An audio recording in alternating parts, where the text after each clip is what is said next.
Hello, hello. Welcome in.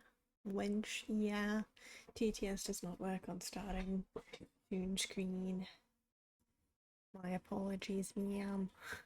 It's, yeah. Yeah. Yeah. Hi, Vex. How's it going? Hey, Drago. Valcomp is painful. I can imagine that.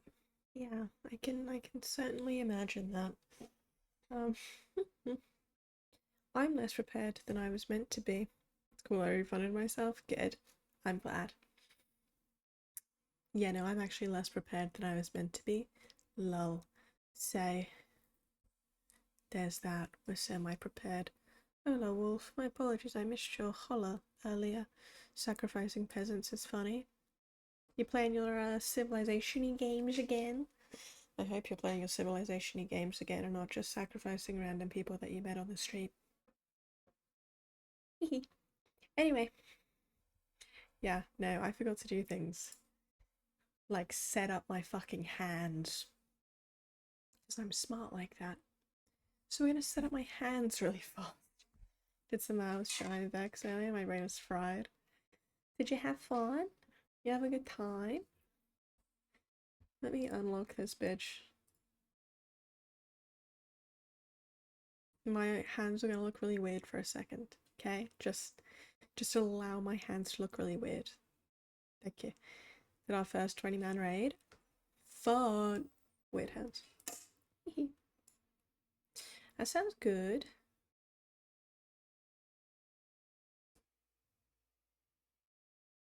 Um,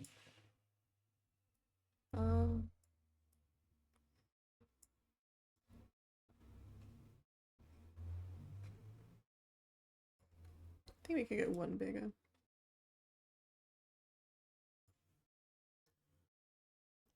Oh, whoop whoop. Got a really pretty bow. Cute. Love that. Only 2 more raid wings to go though. This is good. I feel like I don't know enough about what a raid wing is. But either way, I am pleased for you guys. Let me wiggle us over to reading. Oh my gosh. It's the library. Whoa. Quiet time, guys. It's quiet time. Damn magic. I know. Whoa. Yeah, Drago, you didn't know, but I have like multiple fucking areas. Yeah. We got many places in this bitch. Books? I know. Books. Well done for grabbing second, Drago. Second has now been collected. What do you mean? Like, obviously we've got my gaming screen, but then like, this is the, so the lore, let's go through the lore. Lol, I have lore. So obviously, you know, we got, we, we exist in the order. Yes, I know there's lore. Fuck it. Should we go through my lore real fast? Let's go through some lore, guys, and then we'll actually get to reading the book. so, so. The Order is a collective of wizards and like people who are studying wizardry and stuff, and I'm like the fancy archmage at the top, right? So this, where we are currently, beautiful, beautiful, wow. This is the top of the Wizard Order's tower. We all are in a tower right now. This is the top of the tower, which is why we can see the outside. A lot of the tower is underground. Hello, hi, youths. I'm not tired anymore. God damn it. This is, well, we'll attempt to make you tired. The outside. I know, guys. We're in the top of the tower, so you can see outside. This is what outside. Don't worry, we don't leave outside. Don't worry, Wolf, it's okay. Nor am I sleepy. We're doomed. Youths is doomed. Grass. Oh, we don't touch any grass. It's okay. It's alright. The only greenery we see is in the catacombs in the library. It's okay. No stress. But yeah, so this is the top of the Order's tower. I'm kind of the only person that really comes up here. But what can you do? And then when we read, we go into the libraries, which is which is kind of like at the bottom of it. So it goes like the tower where we just were, and then you have like communal areas, which is where the Discord is set. So the Discord server is set in the middle in the communal areas. And then when people lurk, they go to the catacombs, which is underneath the libraries. And when we read, we come here into the libraries. So it goes tower, Discord, communal area, library, and the catacombs when you lurk. There's also a potion room, and obviously we go to like a special fancy place when we do karaoke, but I haven't shown you guys the potion room yet because we haven't made any potions yet. Hee haha. So I have a potion room. I just haven't truly decided what we're going to use it for yet, lol. Hee haha. So when lurking we lie down in coffins? No, think of like the Paris catacombs. You know, there are maybe some bones down there. But like, it's also kind of just like storage, and there's older books down there, much, much older than up here. And there's like ingredients for our potions down there as well. Yeah, look, you straight up die. We don't die, guys. I swear to God. Sounds nice, actually. Oh my God. I've never been to France. I love that you bleeped that out. This is exactly fucking how I feel about France. Beautiful. I have been. Yeah, that's all I'll say about it. Mm. But yeah, no, we're like the catacombs. I've been once. I've been like 3 times. A couple for school, and then one person had a wedding out there. What can you do? But yeah, so like we have a bunch of different areas, and we have lore, and we go to our different areas on stream, and I've got them all set up and stuff. Also, my fucking character lore is I used to be human. Lo and behold, fucked around in the potion room, dropped the potion, landed on me and my cat. Now the cat's part wizard, I'm part cat. It's an odd little jumble, but that's kind of why I'm a cat now. Because I was a human way back when. And now I'm a cat. The only reason to go, in my opinion, is baguettes and croissants. Honestly, so fucking valid. I walked past an old shop today, like on my way to work, so like 9 a.m., right? And they had just fucking put the croissants out in the bakery. And I walked past and it smelled so fucking good. I almost fucking cried. Embrace, that's what they're called. Indeed. The little hats. They're pretty good hats. I like them. Slay. Oh, unrelated, but I'm working on a new outfit. So we may end up with a second outfit soon. That'll be fun. Um, and the dates of my vacay have wiggled around again. And also, as such, the plans for Halloween have wiggled around again. But I will figure out everything and make a proper announcement when I finalize dates and also what we're gonna do. But we will have most likely kind of quite a lot of October to do Halloween streams. I'm back after feeding my cat. Give us cat pictures. The French scare me. I entirely agree with you, Drago. I don't want them around here, but I have to deal with a couple of them. It's rough out here. Hey Wolfie, how's it going? This emote looks like Caitlin. This is cute. It is Caitlin. Oh my god. I bought repo. Are you gonna join our community Halloween repo games? No cat pictures, only cat noises from the cat. I saw. It was beautiful. I fucking loved it. Blow up France and Malaysia. What's wrong with Malaysia? Blow up France, yeah. But what's wrong with Malaysia? Plays Faz with me. I don't know, I've never played repo. Faz scares the heebie-jeebies out of me, but potentially we'll have some community Faz games in October if people want them. I'll make a note of it. Hold on. Hold on. Community Faz. more dums. I've never played Repo. Repo's really fun. I think you're gonna enjoy it. Yeah, Francis, I have to go. Fully agree. Sainsbury's also makes earthquake croissants. I'm pretty sure that it was Sainsbury's that I walked past this morning. So that checks out. Well, you should play Faz with me, Shinevex. Alrighty, I will do this. It'll be part of my October plans though, okay? We're gonna do primarily horror games, scary games, spoopiness in October. I'm gonna fit as many spoopy games as I can. Maybe some scary scary karaoke as well. We'll see. Add a jump scare redeem. I will, do not worry. I will fucking get Elika to tell me how sad one and I'll get some jump scare redeems in time, okay? You can all scare the bejesus out of me. If I cry on fucking stream, I'm blaming you guys. Jump scare. I spelled scare wrong. Redeem. Okay. Making notes. Yeah, it is indeed 4-player. We are all streamers. But I'll do some community fias if you want it. Yeah, Utes is grinding levels in the server right now, which is why he's sitting in a VC on his own. Hey Sidkins, how's it going? Thank you for doing your daily, Wolfie, after calling me dumb and then bonking me on the head about 5 times. Hehe. Yeah. Okay, what about you?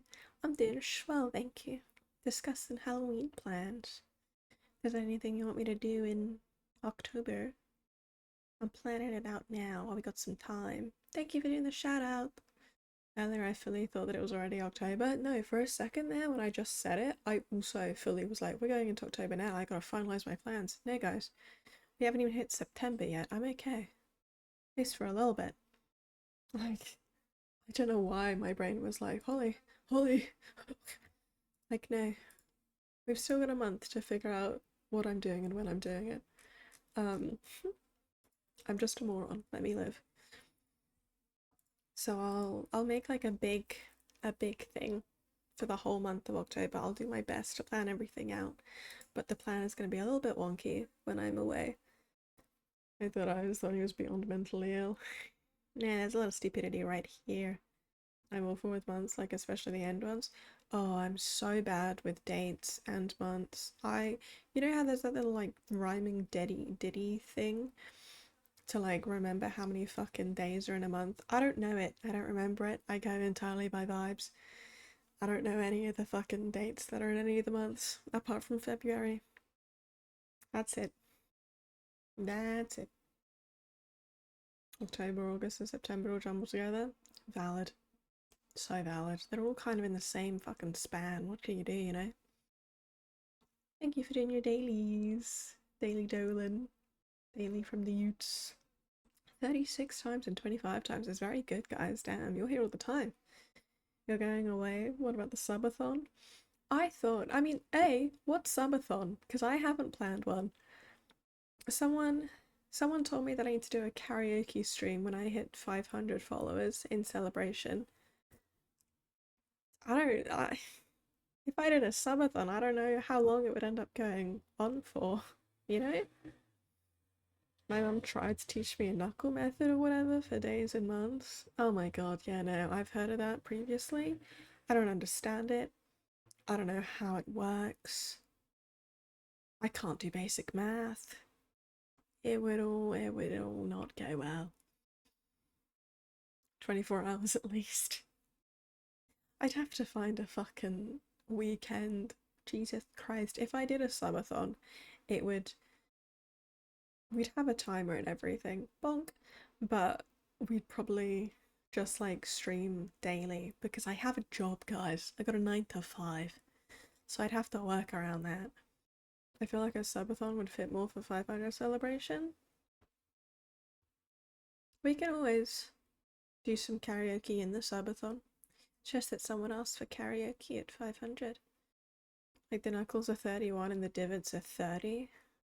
Then I have to remember which fucking month comes next. I hate the fact that I can't play Dark Souls right now. Why can't you, Wolf? What's happening? You can always pause the timer. Yes, that's my thing. We will like pause the timer whenever I have to end stream and then restart the timer when I come back. So then I can do it around having a JIB. It's scary, guys. I know. It's scary. Broke my finger? What did you do, Wolf? How did you break your finger? How did this happen? What is this? What the fuck? Huh? Also, super casually. Hee hee ha ha. I'm working on a new regime. But we'll have it. I'm gonna try and get it in for tomorrow. Stuck in car door. Oh my god. Please be aware this model physically cannot make a frowny face. This is the best I can do. But I'm sad for you. I'm dumb, okay? No worries. I fucking trapped my finger in my bathroom door the other day and it bled everywhere. That was fun. And then I had to sit down because I can't handle seeing my own blood. I'm an idiot. Let me go break a bone so Wolf isn't alone. Please don't break anything on purpose. Please don't break anything on purpose. Oh, also, obviously, as people know, we hit the 3 sub goal yesterday because we got 15 subs. Insane. So I will do a poll today with the possible emote options that you guys can get, and whatever has the most votes, I will buy that one and you can have that one. I'd also unlocked an animated emote thing, so I'm working on it. I'm still trying to get the light bulb one. The one that I kind of did get, it hasn't turned out so amazing, so I might try and get a different one, but we will see how it goes essentially. But I'm still trying to get it for Glig whenever Glig returns. I think we already know this, but I got a cut on my elbow, so I bled onto my table. Gee, what is it, everyone getting hurt? Guys, please be safe and not die. Thank you. I can handle everything gory with me, but the smallest thing on someone else icks me out. Like, I don't even have to see it if someone describes it, but I get icky. I'm the exact opposite. Like, fully, I can look at any kind of gore, like, on other people. Don't mind whatever, you know? But if it's on me, I get so nauseous. I, like, can't hack it at all. I'm praying that Holly does horror MC. I will do horror MC. We will potentially have an active server for it because obviously with the wiggling around of dates, I'm now gonna do all of October for Halloween streams. So we can have horror Minecraft, and we'll also potentially have a horror Minecraft server if people want to join, if we manage to do it. No guarantee as of yet, but you said that he'd be happy to work on it to see if we can get that. So you'd say I'm delegating this task to you. Thank you. I'm chilling, no hours for me. This is good. I'm glad. I want to try this. Yeah. Horror MC server, guys. I will leave it up to you. But I'll do my best to have one. Horror movies, Pog. I'll cry. It's gonna be bad enough doing everything else. I can't guarantee that we'll have horror movies because I am afraid. Thank you. Play SCP Containment Breach multiplayer. It's free on Steam. That is actually currently on my list. Funnily enough, someone else asked for an SCP game, so we will have at it. Don't worry. I always get very lightheaded when standing up fast. Probably a problem, but it sounds like a problem. You sounds like low iron. I always have to try and lower through or I pass out. Get some iron supplements, Drago, okay? Get some iron supplements. Thank you. Love a horror movie? Yeah, if you want horror movies, Alika is the way to go. She thoroughly enjoys them. I cannot hack it. Also wanted to ask about community days. It's just Valo, or can we code names among us and stuff? Yeah, no, absolutely. If you have any kind of community games that you want, there's a suggestion channel in the Discord server. Throw me a suggestion. I do have some things written down already, but if you don't see it, then throw a suggestion in. We can do whatever you guys want for community days. I keep a note of kind of everything that's suggested anyway. Holly, you don't have to spend money on the server. I can act as a host through the Essential mod. All I need is people's username. Okie dokie, there we go, guys. Horror MC server coming at you in October. I'll crack it open on the 1st to give you a little bit of time to set things up however he wants to. I'll be fine, I've got craves. What, like the cereal? You've got the cereal? Let's go. Okay, I put all the games. Have at it, Dolan. Should I make a thread on the suggestion channel for community games? I think let people make suggestions for the games that they want. Otherwise, I'm worried that if we had one suggestion that everyone could type in for all of the games, I feel like it might get a little bit flooded with people's opinions of the games as well.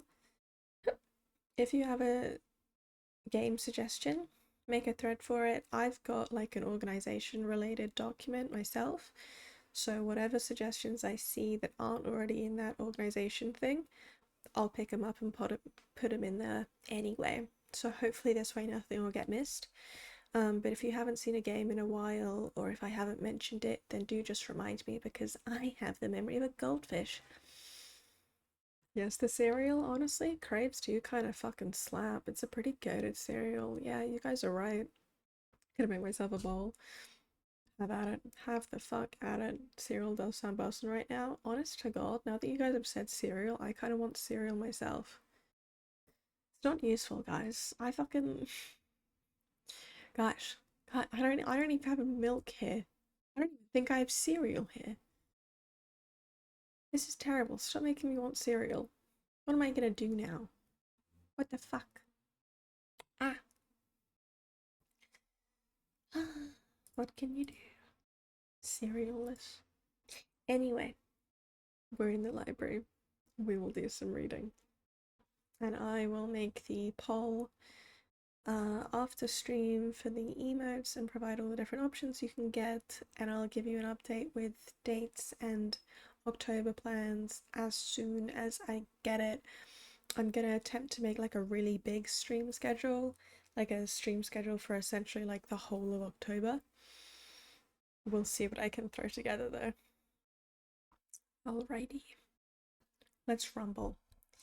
We are reading Inkheart, as we have been for a hot minute now, where I've got no idea where we're at. It's about 500 pages total. We're about 203 actually. So I didn't hear anything about the thread. I asked, should I add it? I said don't add it. Let people make their own game suggestions, otherwise I'm worried that things would get lost. I will pick suggestions up as and when I see them and like make sure they don't get lost. I'll put them into my own little organization thing. Yes. I'm gonna need a full summary. We have the VODs up for part 1 and part 2 on my YouTube already. So they're both up there if you do want to kind of hear the full story. Generally speaking, Inkheart is about a daughter and father, and essentially it's like the guy has some fancy thing where he can read things out of storybooks, and when he first had the daughter, he accidentally read his wife into the story and read out a couple of characters from the story that he was reading. And now there's a whole lot of drama because some of the characters that got read out want to go back in, and some of them want to like take over the world, like the regular Earth world and stuff. So it's rough, you know. Oh, you don't watch so many things at once. Yeah, watch them when you have time, if you want to. You know, it is a really good book. What genre? Fantasy? Yeah, it's like Yeah, it's like big fantasy. Um, this is only book one. There's three books, so the later books get even more into the fantasy vibe. This one's still currently set kind of on Earth, but the later ones get really, really into the fantasy vibe. And whenever we finish Inkheart, we're also gonna watch the movie adaptation that they made of it as like a community movie night as well. So that'll be fun whenever we finish it. I think it's going to take about 5 streams to finish it. This is part 3.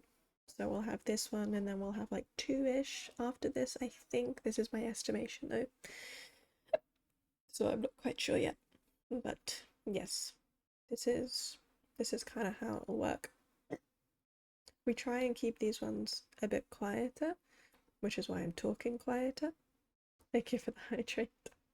Yeah, we try and keep them quieter so that people can attempt to use them to like fall asleep if that's something that helps you. If it doesn't help you, obviously no worries about it. You also might just want to listen to the story. But yes, if you want to fall asleep, the full VOD will end up on my YouTube. If you want to stay awake and listen to the story, have at it. Thank you both for the hydrates. I will hydrate, okay? Yes, I encourage sleeping here, not that any of you guys do that.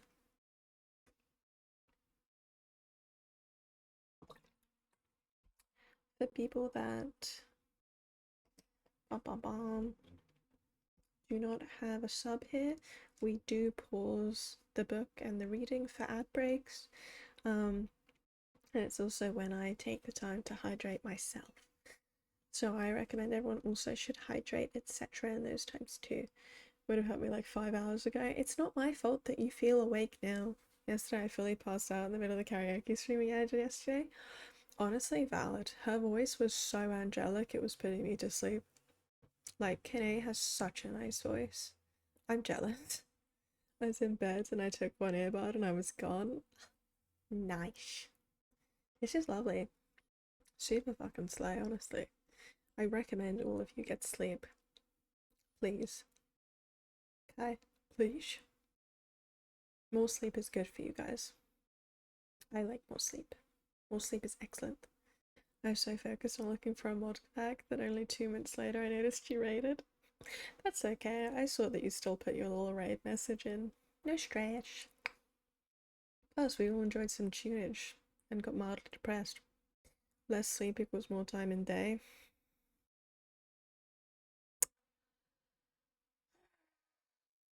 Sleeping is important for your mental health and your physical health, which is why I keep telling you to go to bed. But yeah.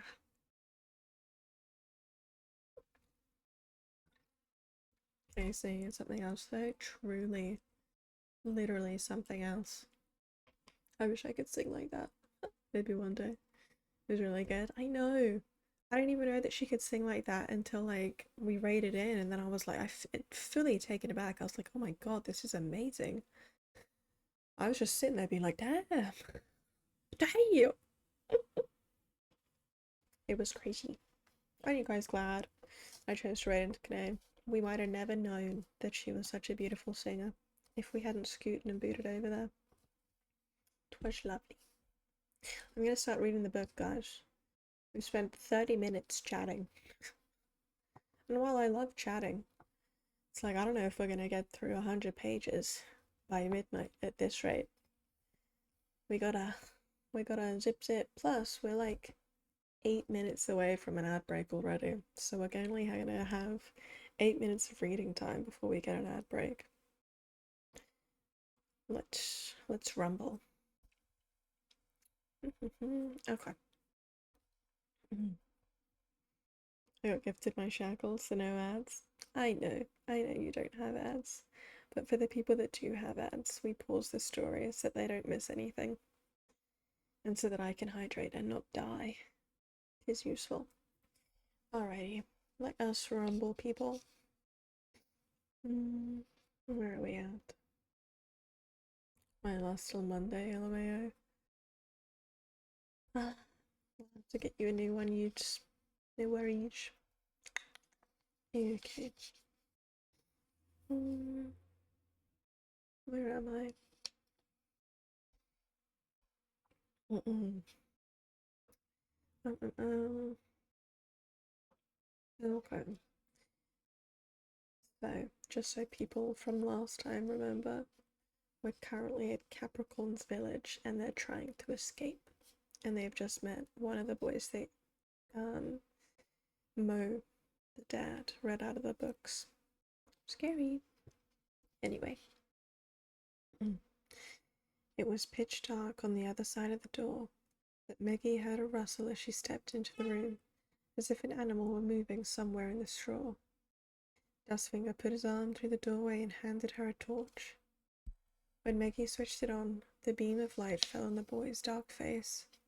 The straw they had given him seemed even mouldier than the pile on which Maggie had slept, but the boy looked as if he hadn't closed his eyes since Flatnose had locked him in anyway. His arms were tightly clasped around his legs, as if they were all he could rely on. Perhaps he was still waiting for his nightmare to end. "Come with us," whispered Maggie, reaching out a hand to him. "We want to help you. We'll take you away from here." He didn't move, just stared at her, his eyes narrow with distrust. "Hurry up, Maggie," breathed Mo through the door. The boy glanced at him and retreated until his back was right up against the wall. "Please," whispered Maggie. "You must come. The people here will do bad things to you." He was still looking at her. Then he stood up cautiously, never taking his eyes off her. He was taller than she was by almost a hand's breadth. Suddenly he leaped forward, making for the open door. He pushed Maggie aside so roughly that she fell over, but he couldn't get past Mo. "Here, take it easy," Mo said under his breath. "We really do want to help you, but you must do as we say, understand?" The boy glared at him with dislike. "You're all devils," he whispered. "Devils or demons." So he did understand their language, and why not? His own story was told in every language in the world. Maggie got up and rubbed her knee. She must have grazed it on the stone floor. "If you want to see some real devils, then all you have to do is stay here," she hissed at the boy as she pushed her way past him. He flinched as if she were a witch. Mo drew the boy to his side. "See that man on watch up there?" he whispered, pointing to the church tower. "If he sees us, they'll kill us." The boy looked up at the man on guard. Dustfinger went over to him. "Hurry up, will you?" he said quietly. "If the lad doesn't want to go with us, then he can just stay here. And the rest of you take your shoes off," he added, glancing at the boy's bare feet. "You'll make more noise than a flock of goats." Eleanor grumbled something in a cross voice, but she obeyed, and the boy did follow them, if hesitantly.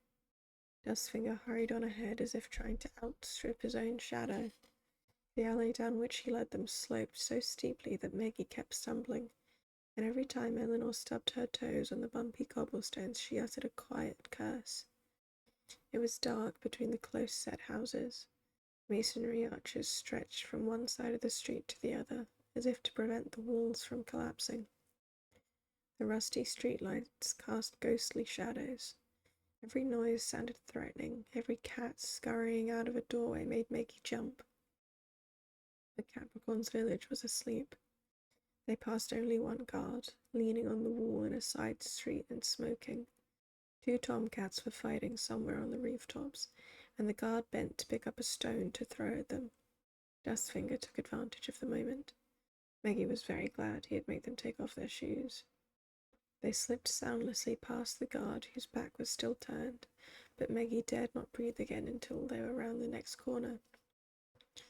Once again she noticed the many empty houses, the blank windows, the dilapidated doors.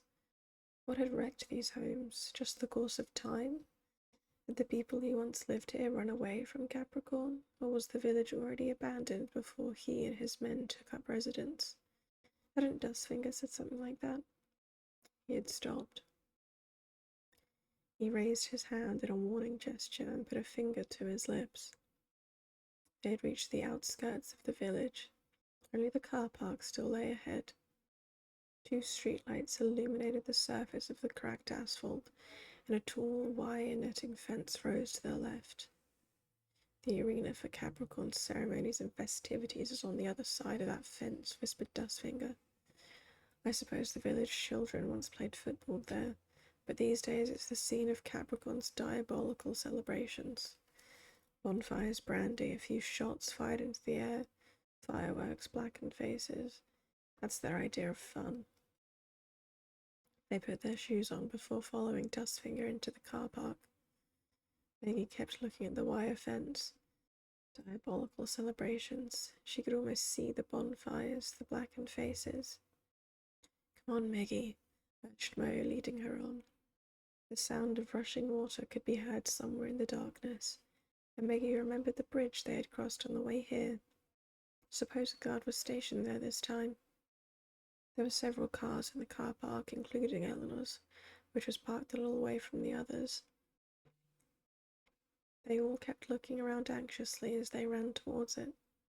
Behind them, the church tower rose high above the rooftops, and there was nothing now to shield them from the sentry's eyes. Maggie couldn't see him at this distance, but she was sure he was still there. From such a height, they must look like black beetles crawling over a table. Did he have a pair of binoculars? Come on, Eleanor, whispered Mo. It seemed to be taking her forever to unlock the car door. All right, she growled back. I just don't have such nimble hands as our light-fingered friend. Mo put his arm round Maggie's shoulders as he looked around, but apart from a few stray cats, he could see nothing moving in the car park or among the houses. Reassured, he made Maggie get into the back seat. The boy hesitated for a moment, examining the car as if it was some strange animal, and he couldn't be sure whether it was kindly disposed or would swallow him alive. But finally he got in too. Maggie scowled at him and moved as far away from him as possible. Her knees still hurt. Where's the matchstick eater? Whispered Eleanor. Damn it, don't tell me the man's disappeared again. Maggie was the first to spot him. He was stealing over to the other cars. Eleanor clutched the steering wheel as if resisting only with difficulty the temptation to drive off without him. What's he up to this time? She hissed. None of them knew the answer. Oh, it looks like we have our first ad starting soon. So I will put down the book for now, and we will pick it back up after the ad is over. I'd recommend everyone to hydrate at this point if you feel it's like it. Yep, you can also jump for your star as well. I swear the ads always take a crazy long amount of time when I don't press the button. It's really weird. My cat's back? Yeah. Your cat goes away when speaking, but it comes back when you type again. There's ads. There is currently an ad. Funnily enough, I forgot to post on Twitter about going live, so I'll do that now. Hee hee ha ha. There's the ad message. Yeah, it takes a minute. Listening while playing BTD6. Trying to unlock your unit guide. What's BTD6? I don't know if I know this or not. Let me throw the message out. Ollie, how could you have forgotten to post on Twitter? Most of the time I remember it, and sometimes I'm not very bright, so sometimes, we just deal. Queen's Tower Defense. Ah, nice. Very classic. I've played a very small amount. Okay, let me throw this post up.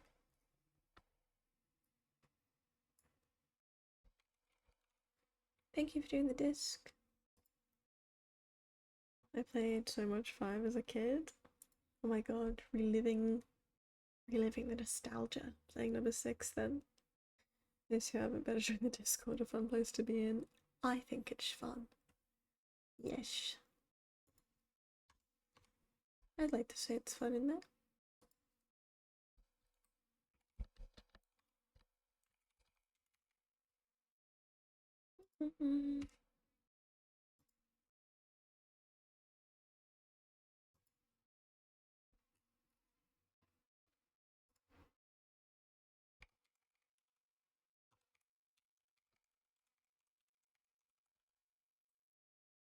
Very fun, a lot of cats. True.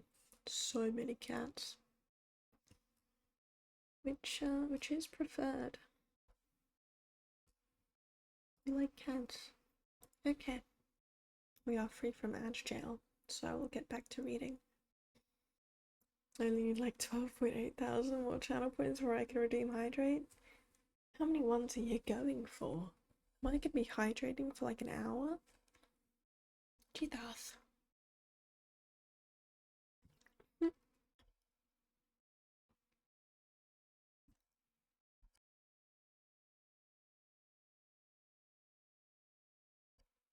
Thank you for the hydrate and posture check.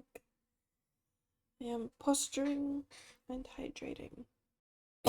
Also choking just a little bit.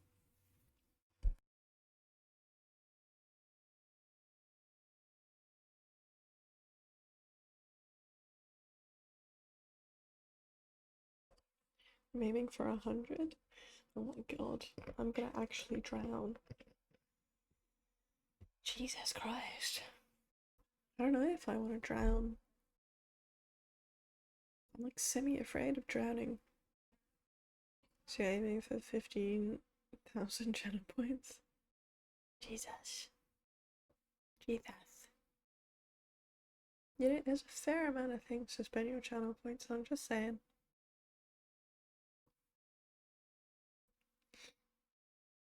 2.2 right now. Without it minutes. So am I. No worries about it. Hydrate's the best. Fair enough.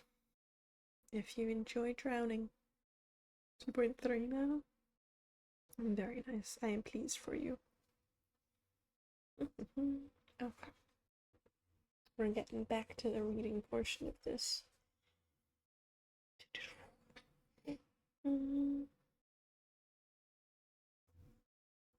Hi there, unacceptable name. How's it going? I enjoy drowning in alcohol. This is why I give you gentle reminders to maybe detox and to not die. This is exactly why. This is why. Don't drown anyone or in alcohol. Just like don't drown in general. I support people not drowning and people hydrating with water. What are you reading out of? A book? I have a book in front of me. It came from my bookshelf. It's either not drowning or not sleeping. Can't you do both? Don't drown and do sleep. Yes, Inkheart is the name. We're on part 3. And by part 3, I mean we've read 200 pages so far. Have we? Yeah.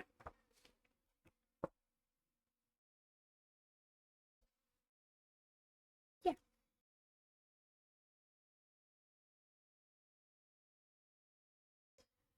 If I drown, then I'm sleeping, but if I'm not sleeping, I'm not drowning. I'm just getting confused here. That took a lot of brain power to type. Imagine how much brain power it requires for me to understand the meaning of the words then. I don't have that much brain power, guys. We have to remember I'm stupid. Yeah. You see, it sounds like a lot of brain power to process. It is. It so is. Never heard of it? Might check it out later. I'm joining for the library session. I hope you enjoy the library session. If you want to hear parts 1 and 2 of the story, they are on my YouTube already as VODs. Yes. So in part 1 we read the first 100 pages. In part 2 we read the second 100 pages. Now we're reading the third 100 pages. So we're like 200 pages in. And whenever we finish the book, we're gonna do a community watch session in the Discord and watch the movie adaptation before starting book 2. So that's fun. Yes, the YouTube link is indeed right there. if anyone wants to go check out the VODs for part 1 and 2, they are in the reading playlist. Also, follow my YouTube. That's crazy, and all my other socials. My God, what? Who said that? I'm gonna keep doing that bit forever, guys. By the way, I just want to let you know. But yeah, if you want to fall asleep, then fall asleep. If you want to listen to the story, have at it. Can I bring popcorn for the group watch party? Absolutely. You can bring literally whatever snacks you want. We'll do it in the disc. Sleepers for the week. Yes, I know that some of you choose not to sleep, but some people like reading slash being read to, so those people potentially can sleep from this. Yeah, send us some popcorn for real. Sleeping is an illusion of mind.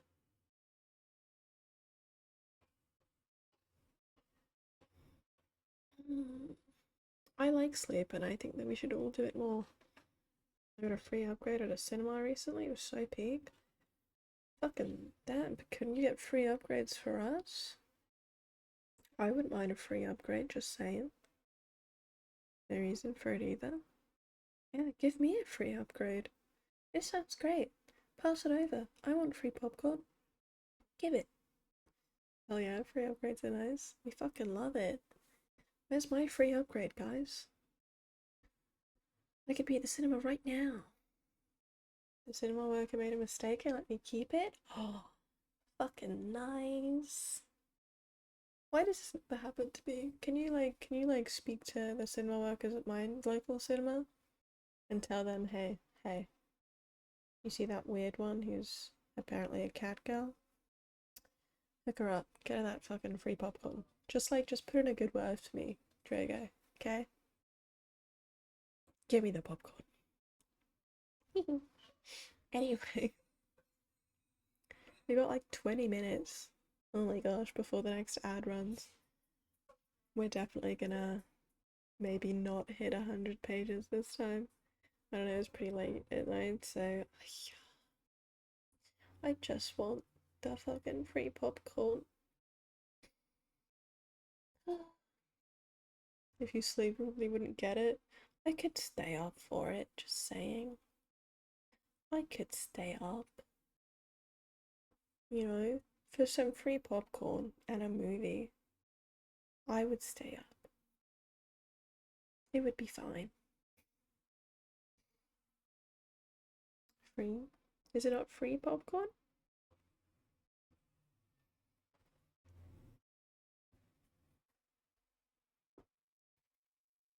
Still cost me 20 with the tickets. Oh my god. Yeah, the fucking price of what's it called? The cinema. Oh my god, I forgot the name of cinema. But like the price for the cinema has drastically fucking risen. I remember fucking yeah, back when I was young. But like I remember back when I was young, like getting into the fucking movie for like under £4 for a ticket. And even then £4 felt expensive, you know? Back in the olden days. Yeah. Back in my fucking good days, back in my heyday. It was like $4 or less for a ticket, and you could get a medium popcorn for like 150. The tickets were 14. Yeah. You gotta remember, I'm talking like 10 years ago here. 10 years ago, the tickets were like £4, and at my cinema, they did it cheaper on Wednesdays. You could get a ticket for like £1 on Wednesdays, and there were also these fancy little cards you could get like for free just for living in the area. That meant your tickets were consistently cheaper, like $3 or something, for like a resident card. That's what you had to have. What, the favoritism? Wow, it's different now, isn't it? 10 years on. I'm talking about 10 years ago. 10 years ago I was 10. 10 years ago I was only 13, you know. Just saying, I'm not that old, I swear to God. I'm not that old. But, you know, the prices were much, much fucking better back then. Oh, I miss those days. Oh, we're both old as fuck. We're not that old, Wolf. It's okay. 3 years older? Yeah, it's only 3 years. It's fine. You know? I could be pushing 30. I could be on the wrong side of 25, guys. It's okay.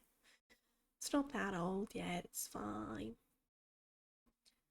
I'm going back to reading now, otherwise I swear to God we will end up hitting midnight and we will not have got anywhere close to fucking page 300. We may end up having to end up doing like a longer stream. No more yap. I mean, like, we can yap. That's fine and dandy. But it's technically a reading stream. So people that came here for the reading are not technically experiencing the reading. Right, guys, stop the yap. We can yap in the next ad break. Do not worry, gang. Do not worry. We will have more yap soon. No stress. Literally 16 minutes is the next ad break. We're gonna yap soon. Don't even worry about it. But like, we are already an hour down. We've only got 3 left. Where were we? Dustfinger was gone for an excruciatingly long time, and when he came back he was closing a flick knife. What was the idea of that? Eleanor snapped when he squeezed into the back seat next to the boy. Didn't you say we must hurry? What were you doing with that knife? Not cutting someone open, I hope. Is my name Baxter? Inquired Dustfinger, annoyed as he forced his legs in behind the driver's seat. I was slitting their tires, that's all, just to be on the safe side. He was still holding the knife. Maggie looked at it uneasily. That's Baxter's knife, she said. Dustfinger smiled as he put it in his trouser pocket. Not anymore. I'd like to have stolen his silly amulet too, but he wears it around his neck even at night, and that would have been too dangerous. Well, say hello, Hamtaro. Welcome in. Somewhere a dog began to bark. Mo wound down his window and put his head out, looking concerned. Believe it or not, it's only toads making all that racket, said Eleanor. But when Maggie suddenly heard echoing through the night was nothing like the croaking of toads, and when she looked in alarm through the back window, a man was climbing out of one of the parked vehicles. A dusty, dirty white delivery van. It was one of Capricorn's men. Maggie had seen him in the church. He looked around him with a face still dazed by sleep. Before Maggie could stop her, Eleanor started the engine, and the man snatched a shotgun from his back and stumbled towards the car. For a moment, Maggie almost felt sorry for him. He looked so sleepy and baffled. What would Capricorn do to a guard who fell asleep on duty? But then he aimed the gun and fired it. Maggie ducked her head well below the back of the seat, and Eleanor pressed her foot down hard on the accelerator. Damn it all, she shouted at Dustfinger. Didn't you see that man when you were slinking about among the cars? No, I didn't, Dustfinger shouted back. Now drive. Not that way, it's over there. We must get to the road. Eleanor wrenched the steering wheel around. The boy was huddled down beside Maggie. At every shot he had closed his eyes tight and put his hands over his ears. Were there any guns in his story? Probably not. Any more than there were cars. His and Maggie's heads knocked together as Eleanor's car bumped over the stony track. When it finally reached the road, things weren't much better. This isn't the road we came along, cried Eleanor. Capricorn's village loomed over them like a fortress. The houses simply refused to get any smaller.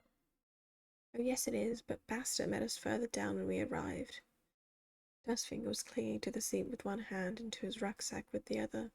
A furious chattering came from the bag, and the boy cast it a terrified glance.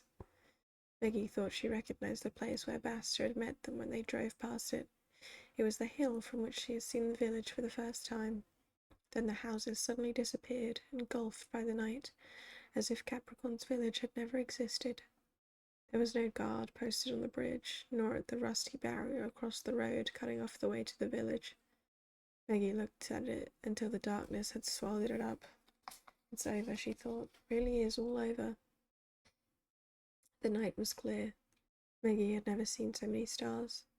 The sky stretched above the black hills like a cloth embroidered with tiny beads. The whole world seemed to consist of hills, like a cat arching its back at the face of the night. No human beings, no houses, no fear. Mo turned round and stroked the hair back from Maggie's forehead. "Everything all right?" he asked. She nodded and closed her eyes. Suddenly all Maggie wanted to do was sleep. If only the pounding of her heart would let her. "It's a dream," murmured a toneless voice beside her. "Only a dream. It's just a dream. What else could it be?" Maggie turned to the boy, who wasn't looking at her. "It has to be a dream," he repeated, nodding vigorously as if to encourage himself.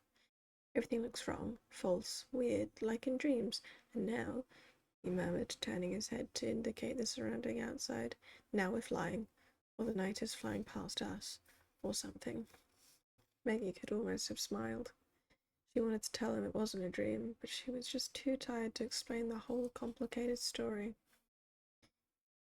She looked at Dustfinger. He was patting the fabric of his rucksack, probably trying to soothe his angry Martin. "Don't look at me like that," he said when he saw Maggie watching him. "You can't expect me to explain. Your father will have to do that. After all, the poor lad's nightmare is his fault." Mo's guilty conscience showed clearly on his face when he turned to the boy. "What's your name?" he asked. "It wasn't in the—" But there he broke off. The boy looked at him suspiciously, then bowed his head. "Fareed," he said dully. "My name is Fareed. But I believe it's unlucky to speak in a dream. You never find your way back if you do." He shut his mouth tightly and stared straight ahead as if to avoid looking at anyone, and said no more. Did he have a mother and father in his story? Maggie couldn't remember. It just mentioned a boy without a name who served a band of thieves. "It's a dream," he whispered again, "only a dream. The sun will rise and it will all disappear, that's what it will do." Mo looked at him, unhappy and at a loss, like someone who has handled a young bird, knowing it can never return to the nest. Poor Mo, thought Maggie, poor Fareed. But she was thinking of something else too, and she was ashamed of herself for it. Ever since she had seen the lizard crawl out of the golden coins in Capricorn's church, she couldn't help thinking about it. "I wish I could do that," her thoughts had kept saying to her very quietly. The wish had settled like a cuckoo in the nest of her heart, where it kept fluffing up its plumage, making itself at home, no matter how hard she tried to throw it out. "I wish I could do that," it whispered. "I'd like to bring them out of books, touch them, all those characters, all those wonderful characters. I want them to come out of the pages and sit beside me. I want them to smile at me. I want. Outside it was still as dark as if morning would never come. "I'm going to drive straight on," said Eleanor, "until we reach my house." Far behind them headlights showed, like fingers probing the night.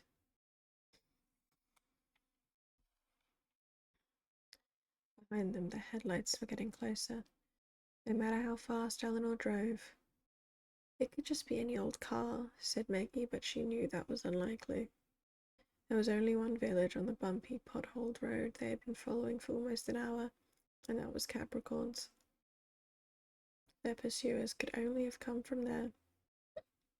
"Now what?" asked Eleanor. She was in such a state the car was weaving all over the road. "I'm not letting them lock me up in that hole again. No, no, no." At each no, she struck the steering wheel with the palm of her hand. "Didn't you say you'd slip their tires?" She snapped at Dustfinger. "Yes, and so I did," he replied angrily. "Obviously they've thought of that kind of thing. Ever heard of spare tires? Go on, step on it. There ought to be a village quite soon. It can't be far away now, if we can make it that far." "If, yes, if is the question," said Eleanor, tapping the fuel gauge. "I've got enough petrol for about another 10 kilometres, 20 at the most." But they never got that far. As they swerved round a sharp bend, one of the front tyres blew out. Eleanor only just managed to wrench the steering wheel round before the car skidded off the road. Maggie screamed, burying her face in her hands. For a terrible moment she thought they were going to plunge down the steep slope to their left, the bottom of which disappeared in the darkness. But the car skidded to the right, scraped its wing against the low stone wall on the other side of the road, gave a last gasp, and came to a halt under the low branches of a chestnut oak that leaned over the road. "Oh, hell, hell, bloody hell," swore Eleanor, undoing her seatbelt. "Everyone all right?" "Now I know I've never trusted cars," muttered Dustfinger, opening his door. Maggie sat there, trembling all over. Mo pulled her out of the car and looked anxiously at her face. "Are you all right?" Maggie nodded. Freed climbed out on Dustfinger's side. Did he still think he was dreaming? Dustfinger stood in the road, rucksack over his shoulder, listening. The unmistakable sound of an engine came purring through the night from far away. "We must get the car off the road," he said. "What?" Eleanor looked at him in horror. "We'll have to push it down the slope." "My car!" Eleanor was almost screaming. "He's right, Eleanor," said Mo. "Perhaps we can shake them off that way. We'll push the car down the slope. They may not notice it in the dark, and even if they do, they'll think we came off the road. Then we can climb up the hill on the other side and hide among the trees." Eleanor cast a doubtful glance at the hill on their right. "But it's much too steep. And what about the snakes?" "I'm sure Basta has a new knife by now," Dustfinger reminded her. Eleanor gave him her darkest look, and without another word went round to the back of the car to check inside the boot. "Where's our luggage?" she asked. Dustfinger looked at her with amusement. "I expect Basta's divided out among Capricorn's maids. He likes to ingratiate himself with them." Eleanor looked as if she didn't believe a word of it, but then quickly closed the boot, braced her arms against the car, and began to push. They couldn't do it. Hard as they pushed and shoved, Eleanor's car only rolled off the road, but would not slide more than a few meters down the slope. Then it stopped, with its bonnet stuck in the undergrowth, and refused to go any further. Meanwhile, the sound of the engine, so curiously out of place in this desolate wilderness, was getting alarmingly loud. Dustfinger gave the obstinate car a final kick, and they all clambered back up to the road, sweating. After climbing over an ancient wall on the other side, they struggled on up the slope, anything to get away from the road itself. Mo hauled Maggie along behind him whenever she got stuck, and Dustfinger helped Fareed. Eleanor had her work cut out getting herself up the hillside, which was crisscrossed with low walls that had been built in a laborious attempt to wrest narrow fields and orchards from the poor soil. Somewhere to grow a few olive trees and grapevines, anything that would bear fruit here. But the trees had run wild, and the ground was covered with fruit that was no longer harvested, for the people who once lived here had long since left to find an easier life elsewhere. "Keep your heads down," gasped Dustfinger, ducking behind one of the ruined walls. "They're coming." Mo pulled Maggie down under the nearest tree. The tangled thorn bushes growing among its gnarled roots were just tall enough to hide them. "What about the snakes?" Eleanor whispered as she stumbled after them. "Too cold for snakes at the moment," whispered Dustfinger from his hiding place. "Haven't you learned anything from all those clever books of yours?" Eleanor was about to snap back an answer, but Mo quickly put a hand over her mouth to keep her quiet. The vehicle appeared on the road below them. It was the white delivery van in which the guard had been sleeping. Without slowing down, it drove past the place where they had pushed Eleanor's estate car over the slope and disappeared round the next bend. Relieved, Maggie was about to raise her head above the thorn bushes when Mo pushed her down again. "Not yet," he muttered, straining his ears. The night was perfectly still. Maggie had never known one like it. It was as if she could hear the trees breathing, the trees, the grass, the night itself. They watched the van headlights emerge on the slope of the next hill. 2 fingers of light groping their way along an invisible road in the dark. But suddenly they stopped moving. "They're turning," whispered Eleanor. "Oh God, now what?" She tried to stand up, but Mo held her back. "Are you mad?" he hissed. "It's too late to climb any further. They'd see us." Mo was right. The delivery van was speeding back up the road. Maggie saw it stop just a few meters from where they had pushed Eleanor's car off the road. She heard the van doors open and saw 2 men get out. Both had their backs to the fugitives, but when one of them turned and looked suspiciously up the slope, Maggie thought she recognized Basta's face. It was little more than a patch of paler colour in the night. There's the car, said the other man. Was that Flatnose? He certainly was tall and broad enough. See if they're in it.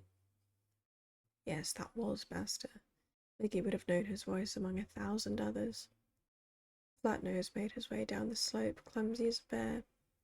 Mickey heard him cursing the thorns, the prickles, the darkness, and the wretched riffraff he was having to stumble after in the middle of the night. Master was still standing in the road. His face was sharply outlined, but he lit a cigarette with a lighter. The white smoke drifted up to them until Maggie thought she could almost smell it. They're not here, called Flatnose.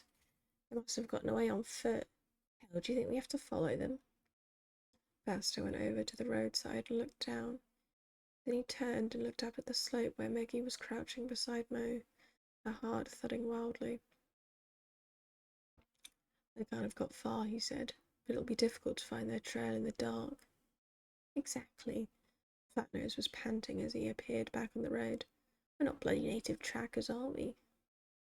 Buster did not reply. He just stood there, listening and inhaling his cigarette smoke. Then he whispered something to Flatnose.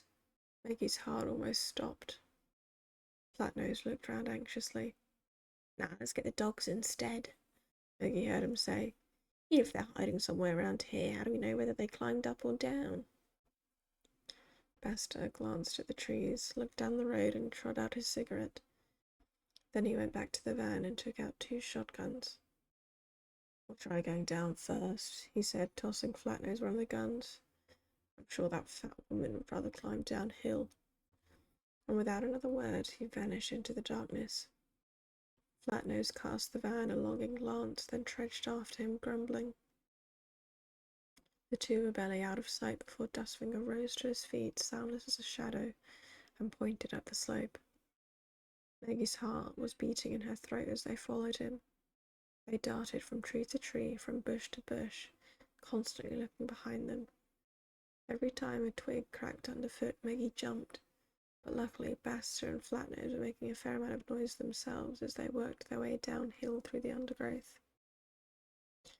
And we've got another ad starting soon.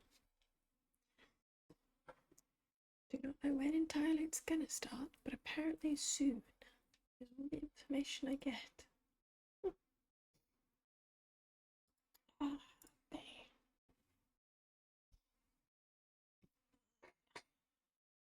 Hello, Wog the husband. I've got to put myself to sleep. Oh my god. Hey ho. Yep, okay, the ad is rolling, peoples.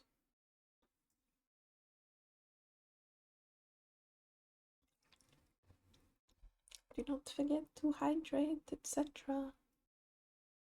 If you want to grab a snack, now is the time to do it. Thoughts on swings? Love them. Swings are excellent. 10 out of 10 would swing again. Would swing on basically any kind of swinging option. Very enjoyable. Yeah. What are your thoughts on swings, Drago? What about those egg cup spinny things? Anything that spins, I'm kind of terrible with. Because I just get nauseous. Like, I can't do anything that spins. I will eventually just yak. And no one really wants that. Swings are great, aren't they? I feel like they're entirely underutilized by people above the age of 16. It's like, why are we not allowed swings anymore now that we're an adult? It feels kind of rude. Same, I hate teacups. Yeah, no, oh my god, cannot hack teacups. I have thrown up many times from attempting to fucking ignore the fact that I cannot do swinging things. And it's always a horrendous decision. But those egg cups, MG, I love them. I don't know what the egg cups are. I feel like I'm missing something. I can't figure out what the egg cups are. What about 16-year-olds? Once you're like past the age of 16, it's taboo to fucking go on like a swing in the park, you know? But I want the swings. Why don't they make some for people that are above the age of 18? Give me some swings. Egg cups are cups that hold eggs. Yes, I know that, but I'm pretty sure we're talking about egg cups in the sense of like a swing kind of egg cup and not like an egg kind of egg cup. You see the problem? I'm 20 and I still go on swings. Yeah, well, I mean, so do I, obviously, but it's like, you know, there's much less, mm,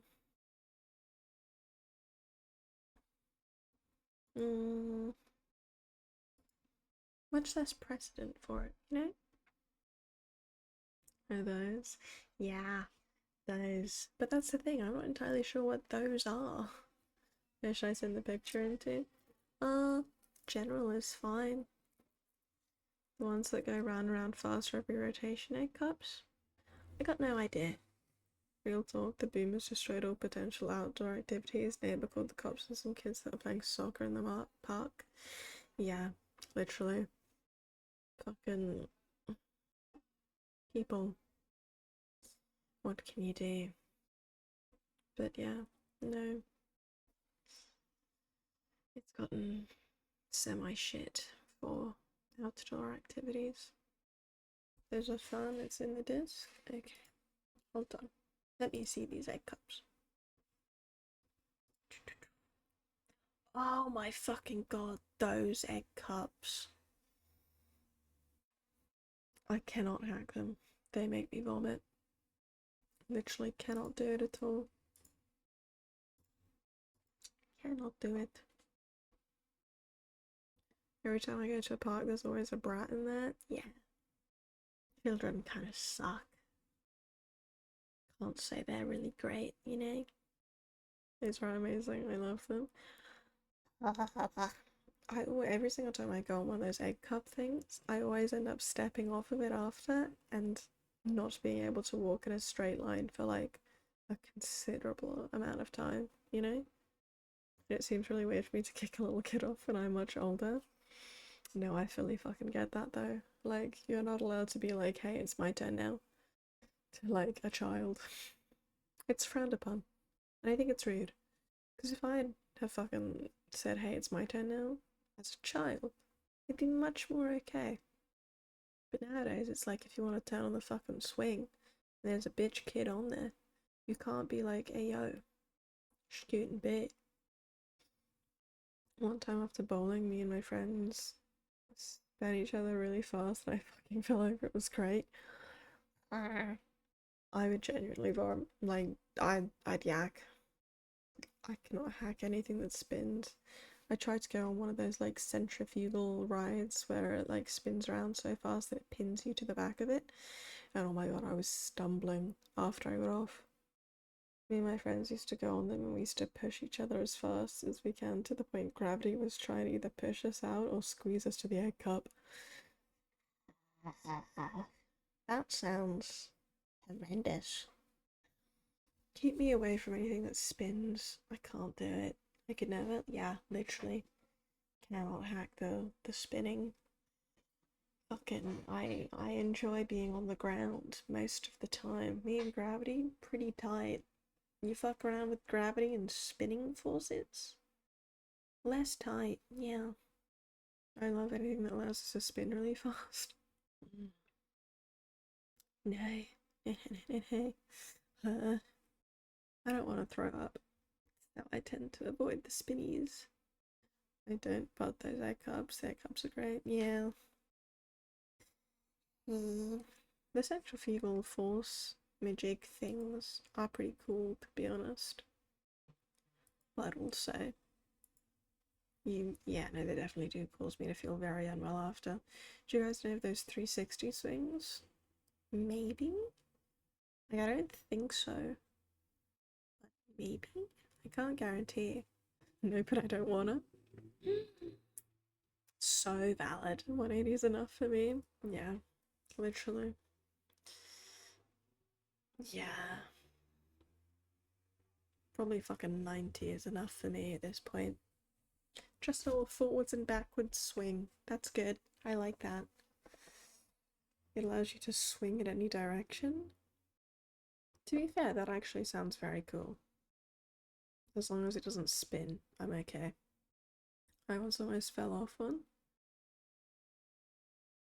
I can't picture how this would even work as a swing, you know? Like, meant like ones where you go all the way around. Horrifying. You're gonna die. No. Death. Distinctly death. That is 180 without a stop. Yeah, that makes sense.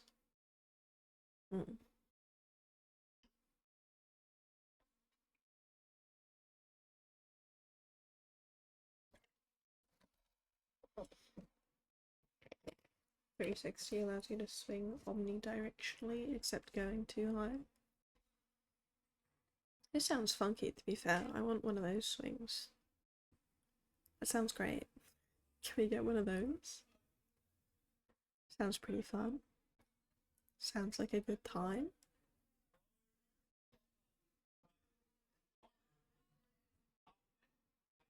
Since to achieve a 360 swing, you can't use metal but a strong rope. Oh. This makes sense. Indeed, yes.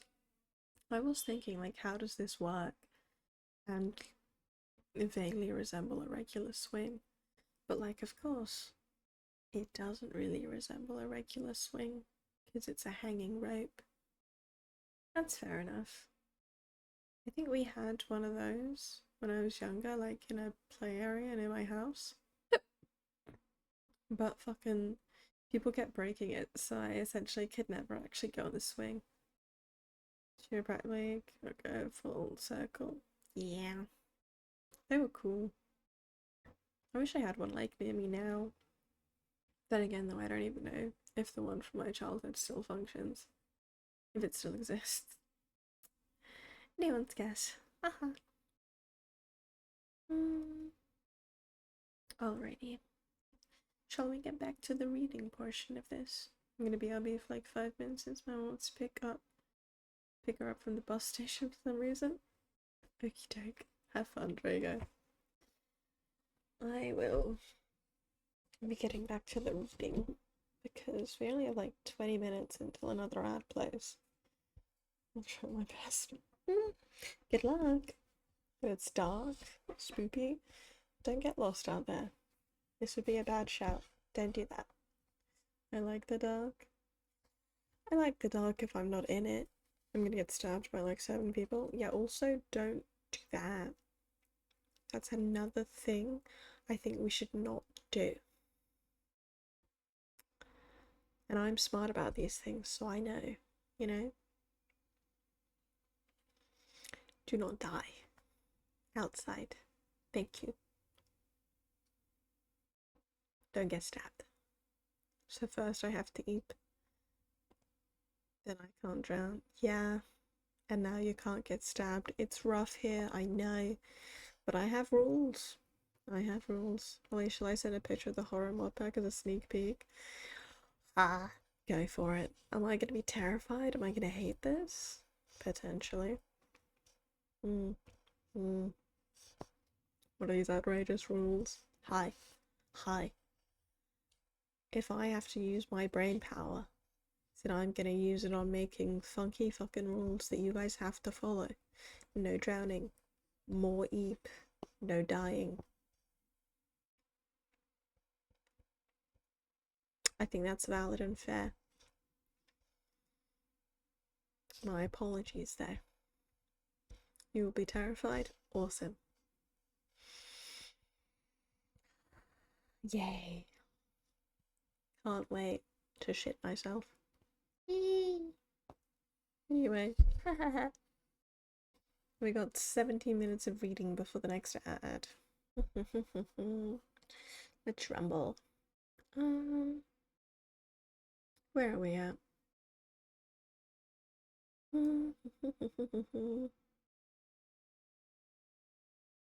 Okay, here we go. The time came when they couldn't see the road anymore, but their fear did not leave them. The fear that Basta might have turned back already and was now following them uphill. Yet however often they stopped and listened, all they could hear was their own breathing. They'll soon realize they've gone the wrong way, Dustfinger whispered after a while. Then they'll go back for the dogs. We're lucky they didn't bring them in the first place.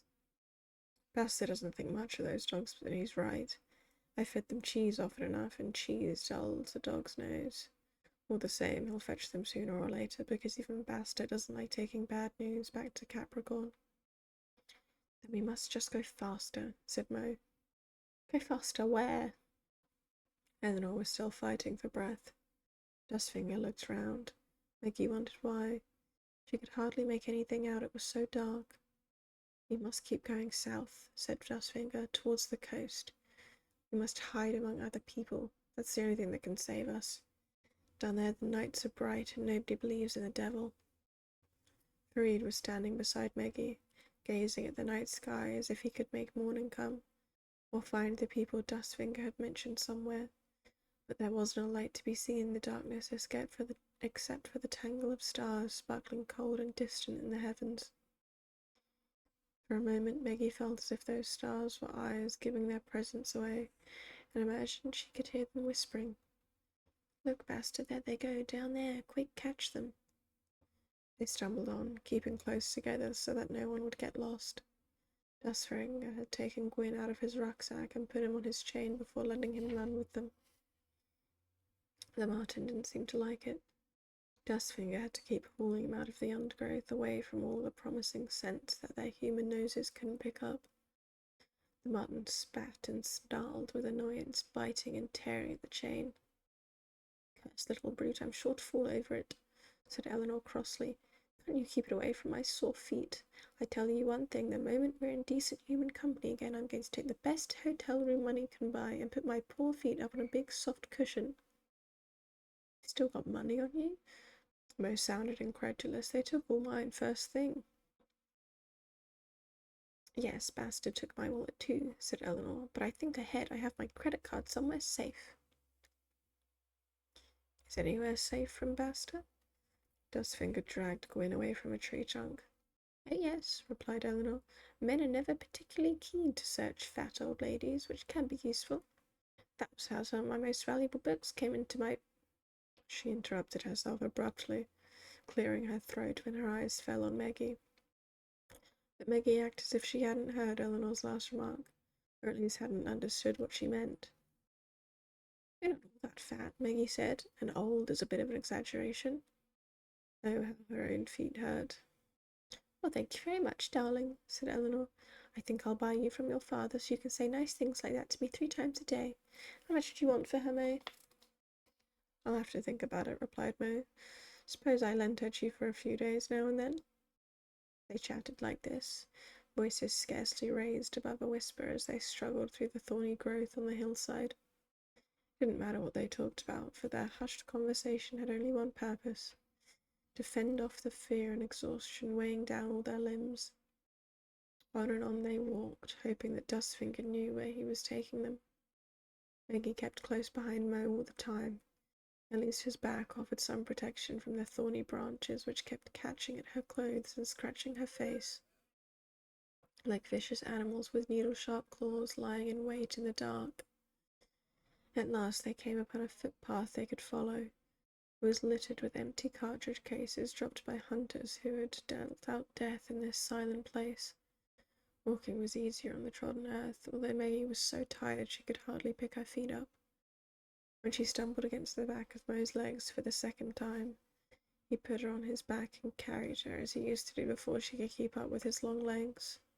It's in the disc? Okay, thank you, I'll check in a minute. He had called her Little Flea in those days, or Feather Girl, or Tinker Bell after the fairy in Peter Pan. Sometimes he still called her Tinker Bell. Warily, Maggie rested her face against his shoulders and tried to think of Peter Pan instead of snakes or men with knives. But this time her own story was too strong to give way to an invented one. Mo was right. Fear, unfortunately, devours everything. It was a long time since Farid had said anything. Most of the time he stumbled along with after Dustfinger. He seemed to have taken a fancy to Gwyn. Whenever the marten's chain got caught up somewhere, Farid would rush to free him, even if Gwyn only hissed at him in return and snapped at his fingers. Once he sank his teeth into the boy's thumb and made it bleed. "Well, do you still think this is a dream?" asked Dustfinger ironically as Farid wiped the blood away. The boy didn't answer, just examined his sore thumb, then he sucked it and spat. "What else could it be?" he asked. Dustfinger looked at Mo, but he seemed so deep in thought that he didn't notice the glance. "How about another story?" said Dustfinger. Farid laughed. "Another story. I like that idea. I've always been fond of stories." "Oh yes, and how do you like this one?" "Too many thorns, and I wish it would get light, but at least I haven't had to work yet. That's something." Eggy couldn't help smiling. A bird called in the distance. Gwyn stopped and raised his round muzzle, sniffing the air. The night belongs to beasts of prey and always has. It's easy to forget that when you're indoors, protected by light and solid walls. Night provides cover for hunters, making it easy for them to creep up and strike their prey blind. Words about the night from one of her favourite books slipped into Maggie's mind. "This is the hour of pride and power, talon and tush and claw." She snuggled her face against Mo's shoulder once more. "Perhaps I ought to walk again," she thought. "It's been carrying me for so long." But then she nodded off to sleep, still perched on his back. Maggie woke up when Mo stopped. The path had brought them almost to the crest of the hill.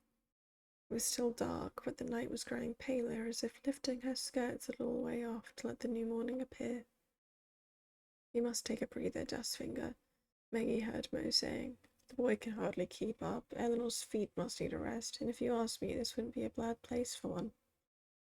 "What feet?" asked Eleanor, sinking to the ground with a groan. "You mean those poor sore objects attached to my legs?" "That's what I mean," said Mo as he pulled her up again.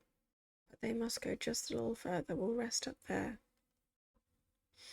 A good 50 meters to their left, at the very top of the hill, there was a house, if you could call it that, huddled among the olive trees. Maggie slipped off Mo's back before they climbed up to it. The walls looked as if someone had piled up a number of stones in a hurry. The roof had collapsed, and where there must once have been a door, only a black hole now gaped. Mo had to bend low to make his way in. Broken shingles from the roof covered the floor. There was an empty sack in a corner, some broke earthenware shards, perhaps from a dish or a plate, and a few bones gnawed clean. Mo sighed. "Not a very comfortable place, Maggie," he said, "but try imagining you're hiding out with the Lost Boys, or in Huckleberry Finn's tub." Maggie looked round. "I think I'd rather sleep outside all the same." Eleanor came in. The accommodation didn't seem to appeal much to her either. Mo gave Maggie a kiss and went back to the door. "Believe me, it'll be safer in here," he said. Maggie looked at him in concern. "Where are you going? You have to get some sleep too." "Oh, I'm not tired." His face gave away his lie. "Go to sleep now, all right?" Then he went out again. Eleanor pushed the broken shingles aside with her foot. "Come on," she said, taking off her jacket and spreading it on the floor. "Let's try to make ourselves comfortable together. Your father's right. We must just imagine we're somewhere else. Why are adventures so much more fun when you read about them?" she murmured, stretching out on the floor. Cautiously, Maggie lay down beside her. "At least it isn't raining," remarked Eleanor, looking at the collapsed roof. "And we have the stars above us, even if they're fading. Perhaps I ought to have a few holes knocked in my own roof at home." With an impatient nod, she told Maggie to lay her head on her arm. "In case any spiders try crawling into your ears while you're asleep," she said, closing her eyes. "Oh, Lord," Maggie heard her add in a murmur. "After buying a pair of feet, I really will. There's no hope for these." With that, she was asleep. But Maggie lay with her eyes wide open, listening to the sounds outside. She heard Mo talking quietly to Dustfinger, but she couldn't make out the words. Once she thought she heard Basta's name.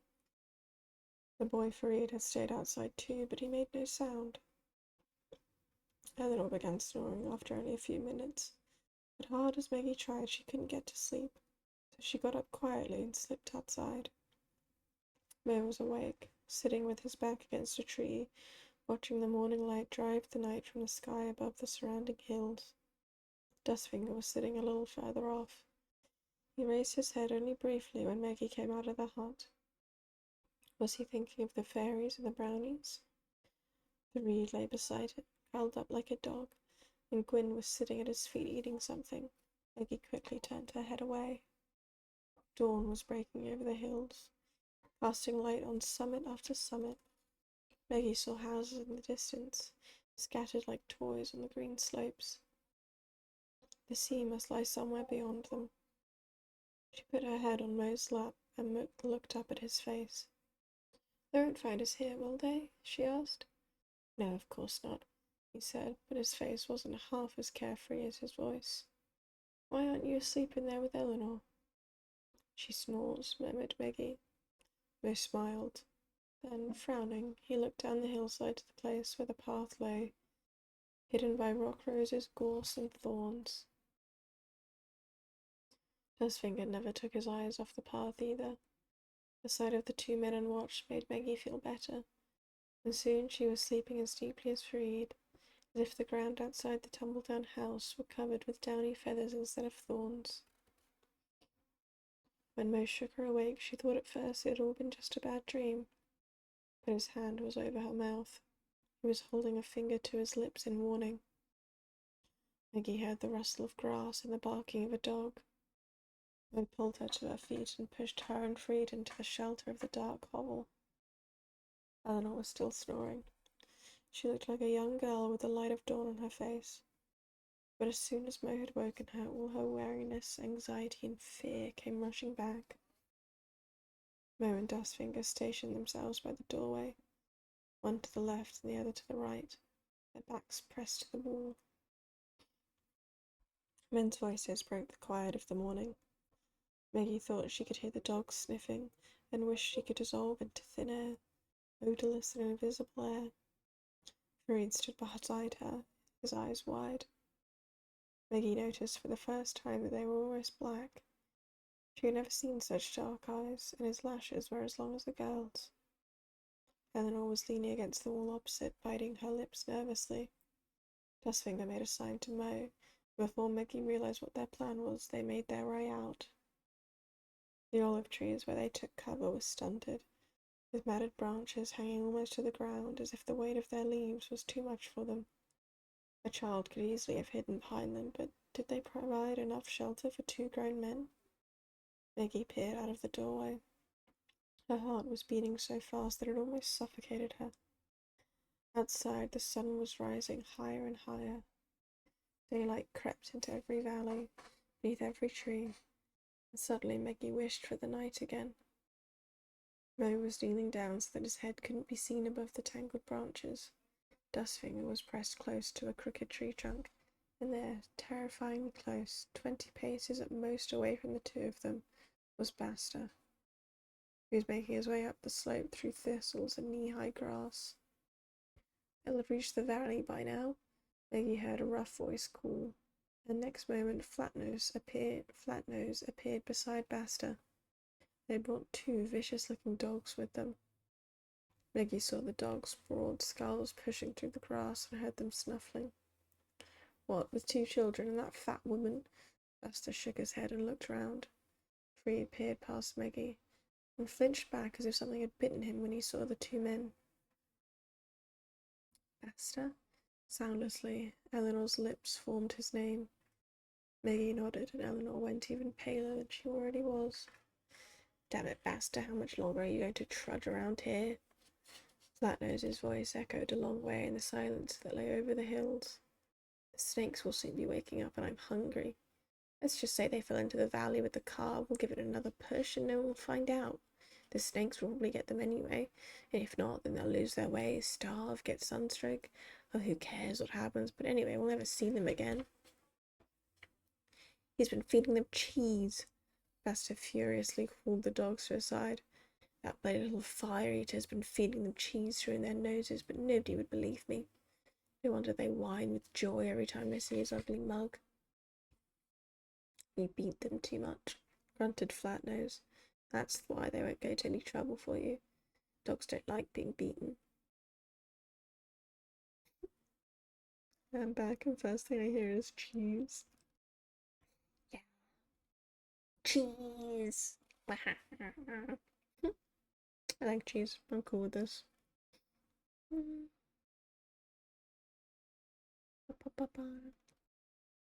Nonsense. You have to beat them or they'll bite you. They like the fire eater because he's like them. He whines, he's sly, and he bites. One of the dogs lay down in the grass and licked its paws.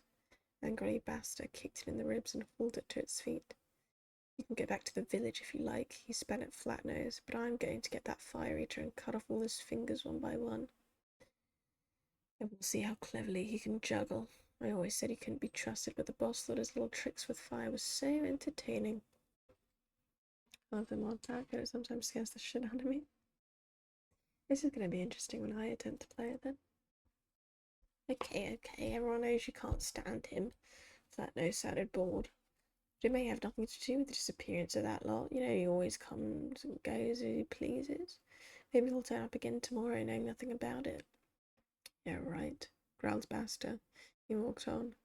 Every step brought him closer to the trees behind which Mo and Dustfinger were hiding. And Silvertongue pinched the fat woman's car key from under my pillow, did he? No. This time no excuses will do Dustfinger any good, because he took something else too, something of mine. Thank you very much for the hydrate. We actually have an ad starting in like 25 seconds anyway, so I'll run it now and then we'll hydrate.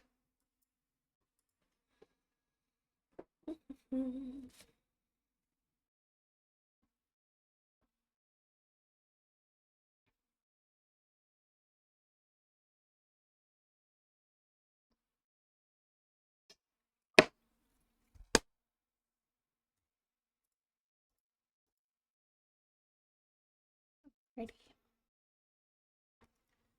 Ads in progress, peoples. This is a terrifying mod. That does not even look like Minecraft. What the fuck is that?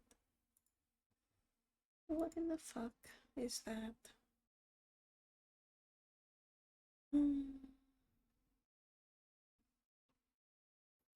Check Discord general. I just have. What is that? That's terrifying. It's the Backrooms mod pack. I assumed, but it doesn't even look like Minecraft. You get a flashlight. Oh, joy. Joy. There's voice chat? My god. How is it even Minecraft, though? Like,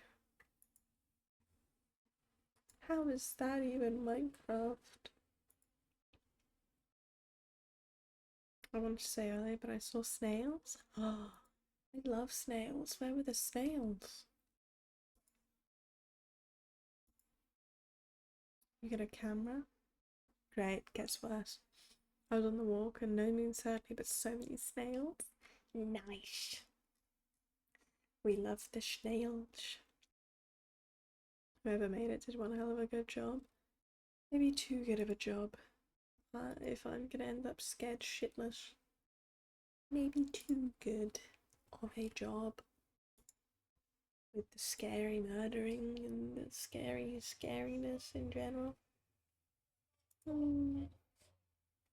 Imagine Turbo Beach's level of snails. That's a lot of fucking snails, Jesus Christ.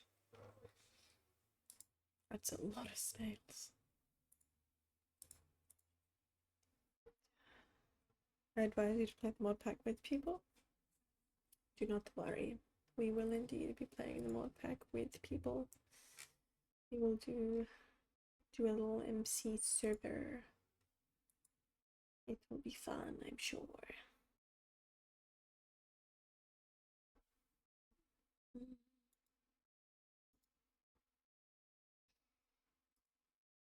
Oh my god, I'm getting tired myself. Jesus. We're not even 2 hours in. Oh damn, I just saw the image. Doesn't that look horrifying? That's Minecraft. That was my first thought. How is that Minecraft? It does not look like Minecraft at all. You're trying to tell me that was Minecraft? Lies. Mm-mm-mm. Mm-mm-mm. I found an easier way to play with people since the mod pack has the mod essential. I can just invite them to a world by friending them. Okay. This is useful. This is good. I think it's still going to be horrifying, but joy. Absolutely joyful. I think I'm going to die and potentially cry. Die and cry. Feels like that's what's going to happen.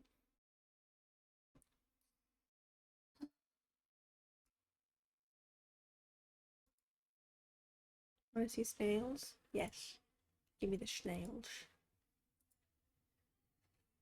Gimme. Snail this bitch up. Put the snail pictures into animals. Yeah, actually, I can't, like, for a full second there, my brain forgot that they were animals. But they're snails. So this does make sense and checks out entirely. What page are we on? 227. Okay. I don't think we're gonna hit 300 today because we are 2 hours in and I am already getting tired myself. So I think most likely we're gonna aim for like 250 and then maybe I'll end at 250 pages. Maybe we'll try for like a little bit more. But yeah. We yapped too much. I enjoyed the yapping, so I wouldn't say it's too much, you know? I never really get to yap with you guys on stream because we're always playing a game or something. So, you know, the yapping was very nice. I enjoyed it. And, you know, it's not like we have to finish the book in like 5 streams or anything. We will end up having more reading streams. I can even bring the book with me on holiday and I can do more reading there. The closer we get to October, the more I want to play the mod pack with you, Holly. You gotta wait. Gotta wait till we've only got like a month or so left to get to October, and I need to plan out all of it. So we must be patient for the horrifying Minecraft mod pack. But I'll do like another little poll closer to the time and see who wants to join it. And then whoever wants to join it, you can friend on your essentially something something mod pack. And then we can get those people in whenever we stream it. And we'll also do Gleg's recommendation of Paper Lily as well. I'll try get money and get MC if possible. Okie dokie. I hope you'll be able to join us. I think it should be fun. I mean, like, horrible. Horrible and terrifying and the worst. But fun. So, there's always that. If I cry, no one's allowed to laugh at me though, just saying. Unless I'm laughing as well. Then it's fine. Yeah, then it's fine. You know? But if I'm crying and not laughing, then we're not allowed to laugh at me. Snails are in. Oh, let me see these snails. Oh, this is so many fucking snails. 1, 2, 3, 4, 5, 6, 7, 8, 9, 10, 11, 12, 13. I'm seeing ones that you haven't even circled. Holy fuck. I don't think I've ever seen this many snails in one go. Oh my god, and there's more snails. 1, 2, 3. This is many, many snails. Love it. Love the snails. I'm probably gonna laugh. Yeah, It's fair enough. I'll probably also be laughing at myself, so it's okay. But I may also do some serious crying. There's that. I have nub fingies, so it was half the circle on phone. That's rough. That's probably not even half that I saw as well. Do snails get more active at night? I don't really know that much about snails, but now I'm thinking maybe I need to learn. Maybe the snails are everywhere outside and I just don't go outside enough to know that there's snail. It's like worms in rain. Oh, that makes sense, I guess. There's probably less potential chance of death if you're a snail running around. I say running very loosely here. Running around at night, you know? Because you're snail-like. I would say, Holly, you will most likely just get scared from the sounds the backrooms produces rather than the mob. Oh my god, I'm gonna fucking cry so quickly, aren't I? Sun dries them up easier at day. True, I didn't even think about that fact, but yeah, no, that also checks out. I haven't even encountered the mob at all. Oh my god, oh god, I'm just gonna get freaked out by the sounds, aren't I? Why, yay. Awesome. So excited, can't wait. Whenever I play anything horror, I freeze up. Yeah, I do that as well. I literally, yeah, I run. I literally just full sprint and then I hide. That is my entire game plan with horror things. Run, hide, try not to move or make any sound, wait for death.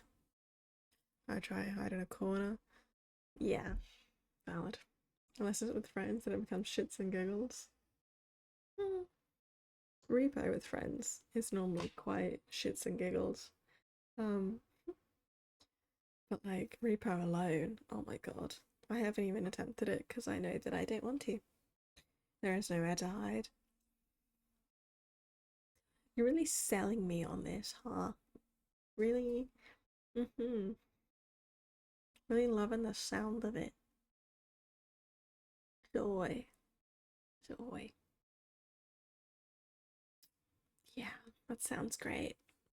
The sounds are everywhere. Oh, good. Oh, good. I love the sounds. The sounds sound fun.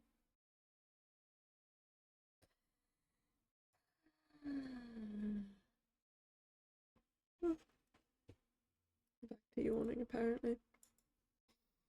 Okay.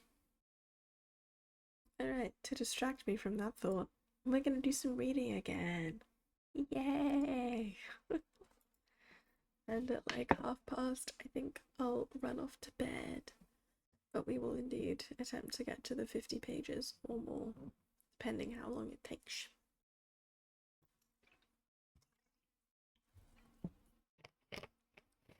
We got 19 minutes till the next ad. I don't know how many rooms there are, but yeah, if we manage to beat it fast, then good for us. I am hoping for us then. You summarise what happened while I was on war. Last I heard, they followed them down. So, I don't remember my memory shit. Our protagonists went up the hill. The bad guys went down the hill. Most recent was cheese. Yeah. So the good people went up the hill. The bad people went down the hill. And they were just climbing for a while. And then the bad people went away. And then they came back with dogs to like sniff out the good people. And then we were talking about cheese because in the book, one of the good peoples fed a whole bunch of cheese to the dogs, like over a period of time, to like dull their sniffing capabilities. And one of the bad peoples was complaining that they'd fed the dog too much cheese and now its sniffability was ash. They came out with the dogs out. Yeah. Who let the dogs out? Fucking them. The bad peoples. Not ideal. Oh my god. I got a lot of hiccups today. What can you do? Okay.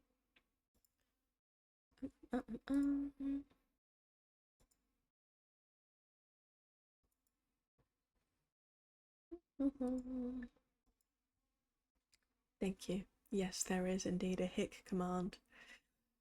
It was added fairly recently. Yeah, please enjoy the hic. We love a good hic. Can't wait till we hit like triple digits. Exciting. At this point, I feel like we need a yawn command here. Well done for catching the sparkles, though. That's very good. Oh yeah. 5 whole sparkles added to the collection. Nailed it. Alrighty, let's get to the readings. We're going to like another half hour. We'll see how far we get in half an hour. We have another ad in 16 minutes. Yeah. Okay.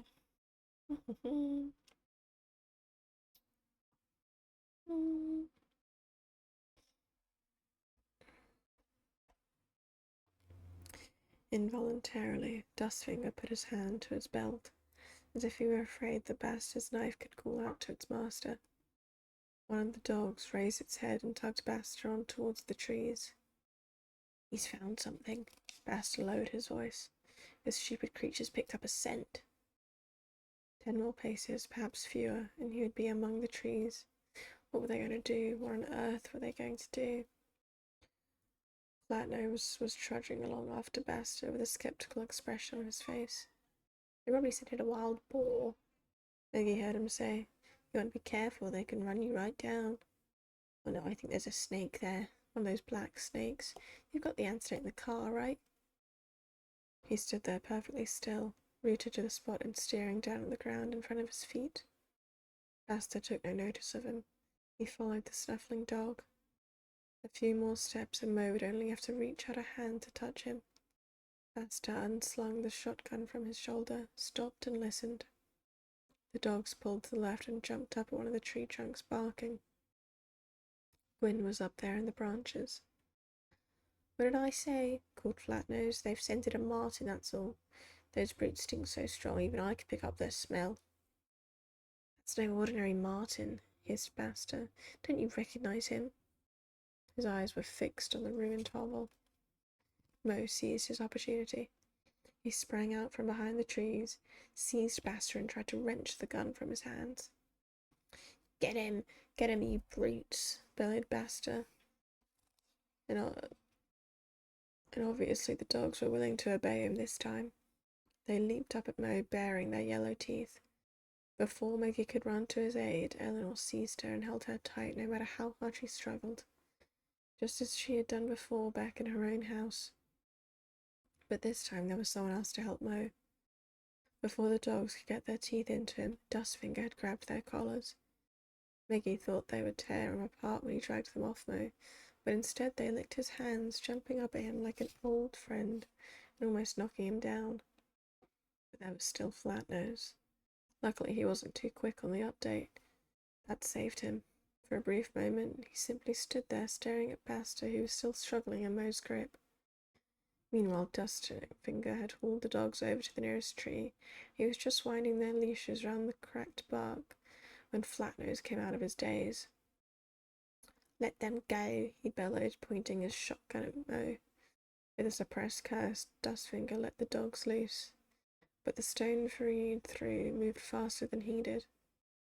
It hit Flatnose in the middle of the forehead. An insignificant little stone, but the huge man collapsed in the grass at Dustfinger's feet like a felled tree. Keep the dogs off me, called Mo as Baster fought to get control of his gun. One of the dogs had bitten Mo's sleeve. At least Maggie hoped it was just his sleeve. Before Eleanor could restrain her again, she ran to the big dog and seized its studded collar. The dog wouldn't let go, however hard she pulled. She saw blood on Mo's arm, and she almost got hit on the head with the barrel of Baster's shotgun. Dustfinger tried to call the dogs off, and at first they obeyed him, or at least they let go of Mo, but then Baster succeeded in freeing himself. Get him, he shouted, and the dogs stood there growling, not sure whether to obey Baster or Dustfinger. Bloody brutes, shouted Baxter, pointing his shotgun at Mo's chest. But at that very moment, Eleanor pressed the muzzle of Flatnose's gun against his head. Her hands were shaking and her face was covered with red blotches as it always was when she was worked up. But she looked more than determined to use the gun. "Drop it, Baxter," she said, her voice unsteady, "and not another word to those dogs. I may never have used a gun before, but I'm sure I can manage to pull the trigger." "Sit," Dustfinger ordered the dogs. They looked uncertainly at Baxter, but when he said nothing, they lay down in the grass and let Dustfinger tie them to the tree. Blood was trickling from Mo's sleeve. Maggie felt herself turn faint at the sight of it. Dustfinger bound up the wound with a red silk scarf that soaked up the blood. "It's not as bad as it looks," he assured Maggie as she came closer, feeling weak at the knees. "Got anything else in your rucksack that we can use to tie him up?" asked Mo, nodding at the still unconscious Flatnose. "Our friend with the knife here will need some packaging too," said Eleanor. Baxter glared at her viciously. "Don't stare at me like that," she said, jamming the barrel of the gun into his chest. "I'm sure a gun like this can do as much damage as a knife. Believe you me, that gives me some very unpleasant ideas." Baxter twisted his mouth scornfully, but he never took his eyes off Eleanor's forefinger, which was still on the trigger. There was a length of cord in Dustfinger's rucksack, strong if not particularly thick. "It won't be enough for both of them," Dustfinger said. "Why do you want to tie them up?" inquired Freed. "Why not kill them? That's what they're going to do to us." Maggie looked at him in horror, but Baxter laughed. "Oh, fancy that," he mocked. "We could have used that boy after all. But who says we were going to kill you? Capricorn wants you alive. Dead men can't read aloud." "Oh, really? Weren't you planning to cut off some of my fingers?" asked Dustfinger, tying the cord around Flatnose's legs. Baxter shrugged. "Since when does a man die of that?" Eleanor jabbed the barrel of the gun into his ribs so hard that he stumbled back. "Hear that? I think the boy's right. Maybe we ought to shoot these thugs." But of course they didn't. They found a rope in the rucksack that Flatnose had brought with him, and it gave Dustfinger obvious pleasure to tie Baxter up. Freed helped him. He clearly knew something about tying up prisoners. Then they put Baxter and Flatnose in the ruined house. "Nice of us, right? The snakes won't find you quite so soon," said Dustfinger as they carried Baxter through the narrow doorway. "Of course it'll get pretty hot in here around midday, but maybe someone will have found you by then. I'll let the dogs go. If they have any sense, they won't return to the village. But dogs don't often have much sense, so the whole gang will probably be out searching for you by this afternoon at the latest." Flatnose did not come round until he was lying beside Baxter under the ruined roof. He rolled his eyes furiously and went purple in the face. But neither he nor Baxter could utter a sound because Freed had gagged them both, again very expertly. "Wait a minute," said Dustfinger before they left the two men to their fate. "There's something else. Something I've always wanted to do." And to Maggie's horror, he drew Baxter's knife from his belt and went over to the prisoners. "What's the idea?" asked Mo, barring his way. Obviously the same thought had occurred to him as to Maggie, but Dustfinger only laughed. "Don't worry, I'm not going to cut a pattern in his face the same way he decorated mine," he said. "I only want to scare him a little." And he bent down to cut through the leather thong the Baxter wore round his neck. He had a little bag tied with a red drawstring hanging from it. Dustfinger leaned over Baxter and swung the bag back and forth in front of his face. "I'm taking your luck, Baxter," he said softly, straightening up. "Now there's nothing to protect you from the evil eye and the ghosts and demons, black cats, and all the other things you're afraid of." Baxter tried to kick out with his bound legs, but Dustfinger avoided him easily. "This is goodbye forever, I hope, Baxter," he said. "And if our paths should ever cross again, then I'll have this." He tied the leather thong around his own neck. "I expect there's a lock of your hair in it, right? No? Well, then perhaps I'll take on. Doesn't burning someone's hair have a terrible effect on him?" "That's enough," said Mo, urging him away. "Let's get out of here. Who knows when Capricorn will realise these two are missing. By the way, did I tell you that he didn't burn quite all the books? There's one copy of Inkheart left." Dustfinger stopped as suddenly as if a snake had bitten him. I thought I ought to tell you, said Mo, even if it does put stupid ideas in your head. Dustfinger just nodded. Then without a word he walked on. Why don't we take their van? Suggested Eleanor when Mo headed back to the path. They must have left it on the road. Too dangerous, said Dustfinger. How do we know who might be waiting for us down there? And going back to it would take us longer than going on to the nearest village. A van like that is easily spotted too. Do you want to set Capricorn on our trail? Eleanor sighed. It was just a thought, she murmured, massaging her aching ankles. Then she followed Mo. They kept to the path, because the snakes were already moving through the tall grass. Once a thin black snake wriggled over the yellow soil in front of them. Dustfinger pushed a stick under its scaly body and threw it back into the thorn bushes. Maggie had expected the snakes to be bigger, but Eleanor assured her that the smallest were the most dangerous. Eleanor was limping, but she did her best not to hold the others up. Mo, too, was walking more slowly than usual. He tried to hide it, but the dog bite obviously hurt. Maggie walked close to him and kept looking anxiously at the red scarf Dustfinger had used to bandage the wound. At last they came to a paved road. A truck with a load of rusty gas cylinders was coming towards them. They were too tired to hide, and anyway it wasn't coming from the direction of Capricorn's village. Maggie saw the surprised expression of the man at the wheel as he passed them. They must look very disreputable in their dirty clothes, which were drenched with sweat and torn by all the thorn bushes. Soon afterwards they passed the first houses. There were more and more of them on the slopes now, brightly colour-washed, with flowers growing outside their doors. Trudging on, they came to the outskirts of a fairly large town. Maggie saw multi-story buildings, palm trees with dusty leaves, and suddenly, still far away but shining silver in the sun, a glimpse of the sea. Heavens, I hope they'll let us into a bank, said Eleanor. We look as if we'd fallen among thieves. Well, so we have, said Mo. They did let Eleanor into the bank, despite her torn tights. Before that, however, she had disappeared into the ladies' room of the first cafe they came to. Maggie never did find out exactly where Eleanor hid her valuables, but when she returned, her face was washed, her hair not quite as tangled, and she was triumphantly waving a gold credit card in the air, and she ordered breakfast for everyone. It was an odd feeling to be suddenly sitting in a cafe having breakfast, watching perfectly ordinary people outside in the street going to work, shopping, or just standing about chatting.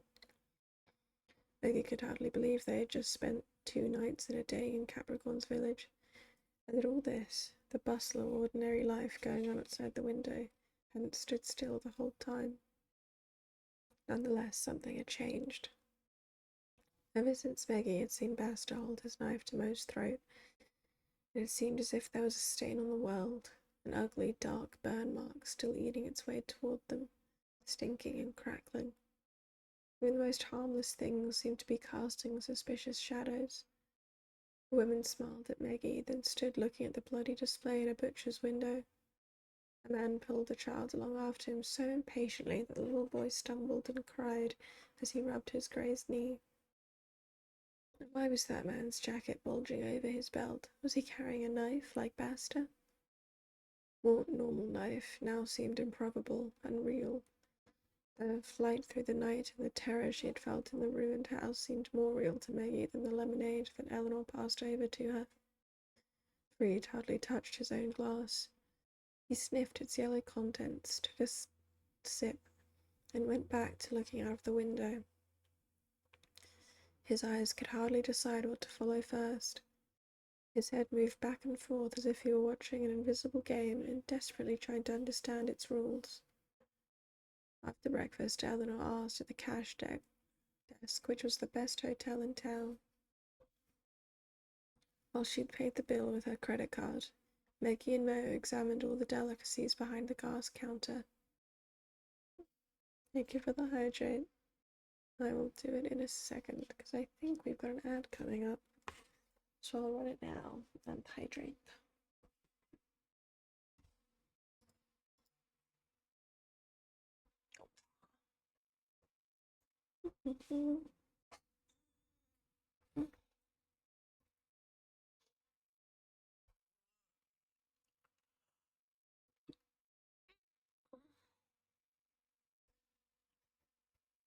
Free stretch, guys. Alright, we've got 1 minute and 12 seconds on the app. And then we will keep going until I hit like page 250-ish. Someone's EP. Yeah, I'm getting kind of EP.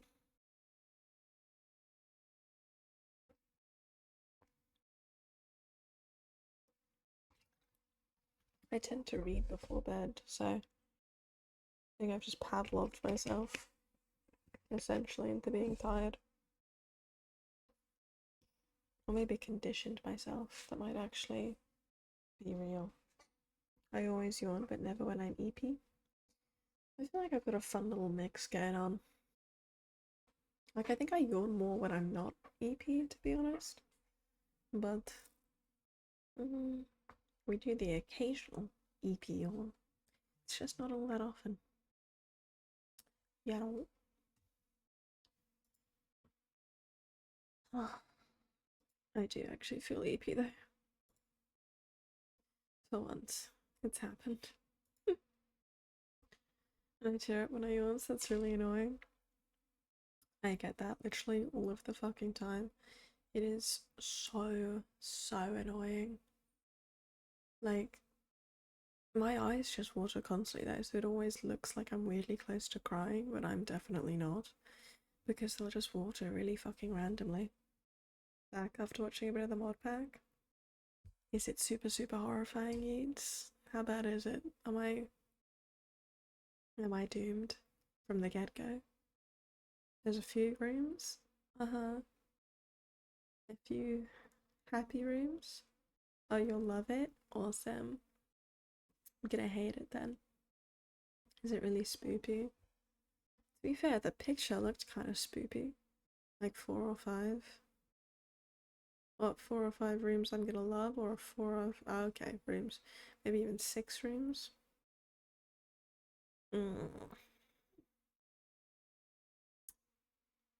Sometimes I question why I agree to things. But, you know, all for the good times for you guys. You know, honestly, yes, it's very spoopy. I'm gonna have a good time then, is what I'm hearing. That sounds fun then. Is this what we consider fun? I quite enjoy, you know, cozy games, shooters, MMORPGs. That tends to be what I normally go for. Got one word of advice? Yeah. What's the word of advice? There's someone making weird noises outside. That's kind of spoopy.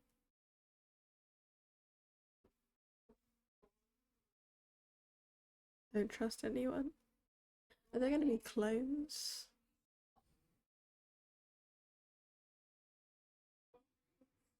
Are there clones?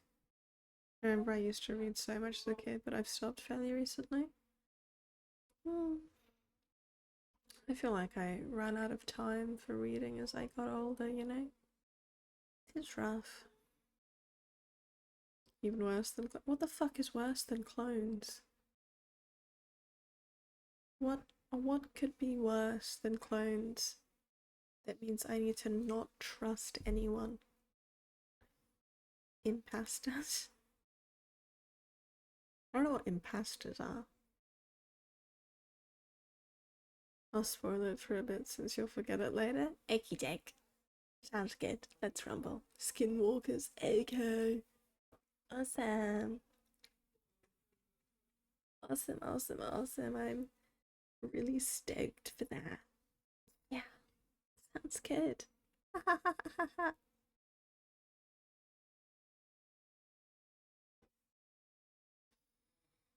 I'm so fucked.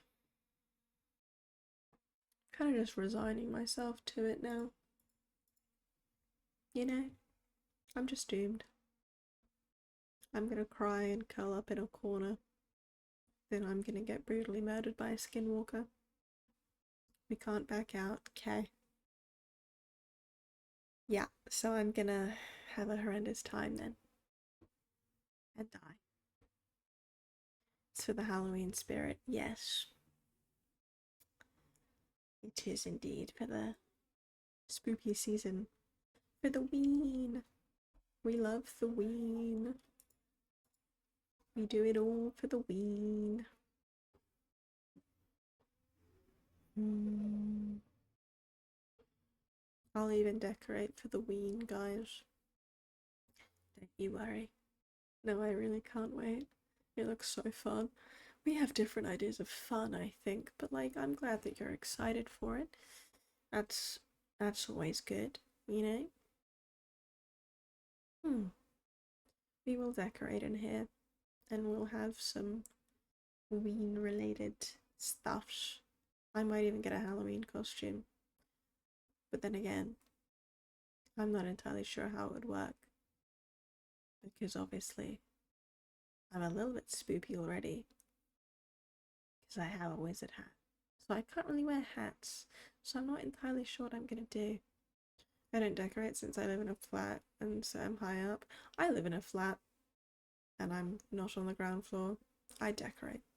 But like I decorate for me. I'm not gonna get like trick-or-treaters or anything. But I decorate because I enjoy it. But also I this place is Halloween related year round. I buy Halloween decorations as home decor. So there's pretty much consistently always some spoopiness. I'm genuinely going to tell you, you're going to have fun after all the horror stuff. Yay! Having fun is nice. I enjoy having fun. That'd be cool. It's kind of preferred. Hmm. We'll see how it goes.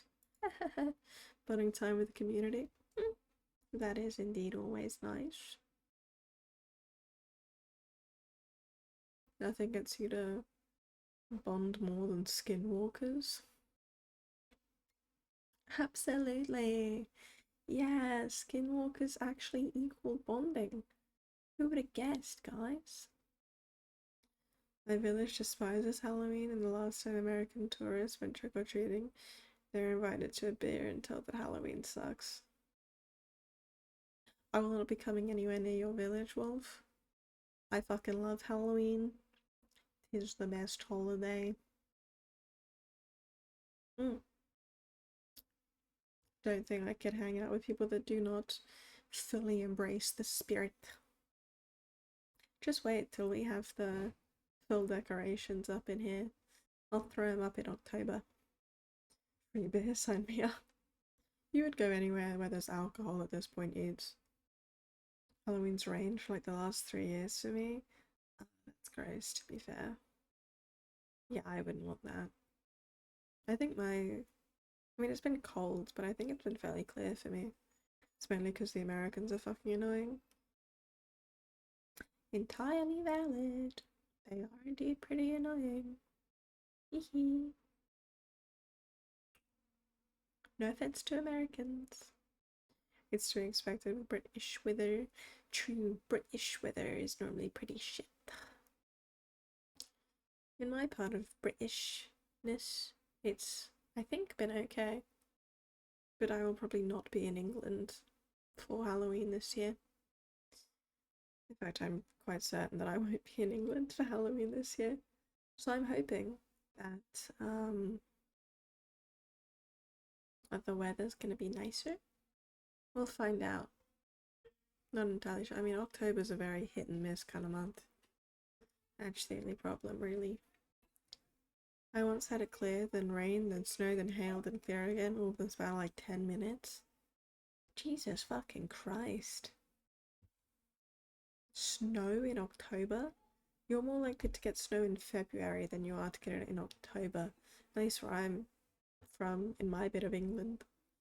That's insane that you got like 3 different fucking settings in one go. Jeebus Christ. Jehebus. Welcome to the British Isles, I guess. Yeah. I'm not loving the greyness here. I think the greyness is probably the worst thing about it all. And the rest of it, you know. I can't remember what it was, but it was a while ago. I can't even remember the last time it rained on Halloween, but also, to be fair, who can remember years ago? I'm gonna confirm, most likely only 5 rooms. Okay. That doesn't sound too horrendous. We can probably hack 5 rooms, right guys? We can manage only 5. Hee hee ha ha. Maybe.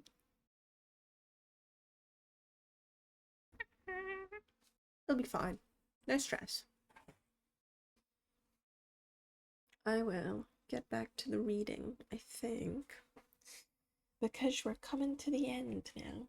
I'm on 234. So I think that we can definitely hit 250. We've got 20 minutes until the next ad. So I'm hoping to get to 250 before that ad pops. My hydration meter is about 19% complete. It feels like you need to hydrate more. Who the fuck went to Britain and was like, yes, this is where I want to settle. I passed the fields of France, the hills of Spain, and the forests of Germany. I want to settle on this god-forgotten rock. Yeah. This god-fucking rock that kind of sucks in most places. Is grey as fuck. Rains pretty consistently. Has like only 2 months of the sun. And then it gets too hot and really humid and gross. And the people here aren't great either. Though I guess this checks out because they chose to be here. Ah, you got 2.9 points out of 15k for the 100 hydrates. Got it. Got it. This makes more sense. Back in the olden days, rain would have been pretty good because of farmers. Yeah. But like, there's no sun here. You need sun as well to grow stuff. You can't just have the rain. You know? Photosynthesis, guys. Gotta have them both. I'm not very good at raising plants, but I know this much. Potatoes. Yeah, I guess. Potatoes. I don't know how much sun and rain potatoes need. I can't grow anything. I'm awful at plants. Yeah, I'm really shit at them. All the plants that I have in my current place are fake plants because I cannot keep any real ones alive. My cacti are like very dying. Don't. Fucking, I had cacti and like succulents and junk. All of the leaves fell off my succulent and my cacti got weirdly jelly-like on the inside, and eventually one day I prodded it and it just entirely fell over and it was just weird and jelly. It was kind of gross. I stopped attempting plants after that. I haven't watered them in like 7 months. Maybe you should do that today. Maybe that would be the shout. You know? Maybe hydrate yourself and hydrate the plants. And hydrate me when you hit enough points. Baby, all the hydration.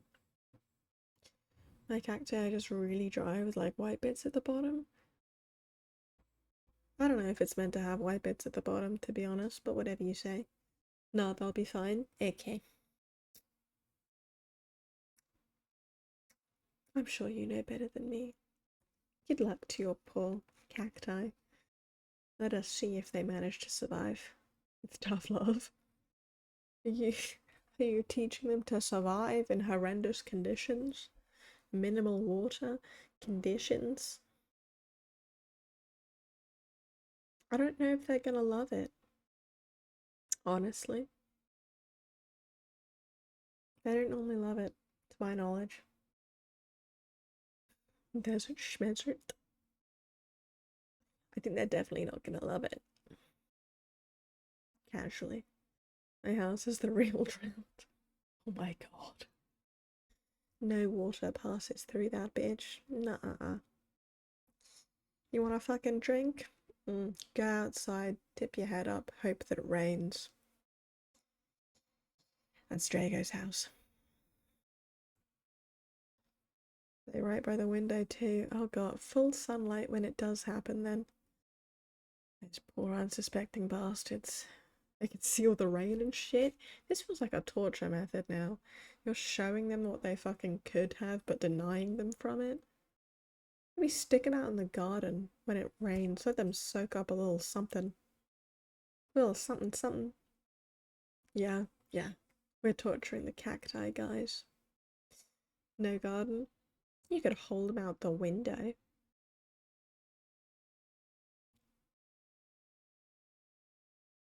That's what I used to do. I used to hold stuff out the window. Not that it really helped. But like I expect that if you held them long enough it would. As I said, I'm in a flat. Yeah. Hold them out the window when it rains. Just keep your arm out there for a bit. Balcony perhaps? Yeah, the balcony works. The balcony absolutely works. What? Ah, there's a but, guys. That's too much effort. Okay. So they will die and suffer and so on and so forth. Alright. No stress, no worries. Yeah. No. You don't think they're gonna die? I think they're probably gonna die. I'll give him like a half cup of water once a year. You said that it's been like 7 months since they got watered. Where is their half cup?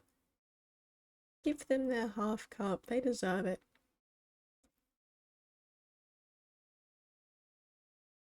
Where is it? 5 more months then. They were meant to get one like a month ago by your own logic. Give them their half cup. They're gonna perish. I feel almost bad for the cacti.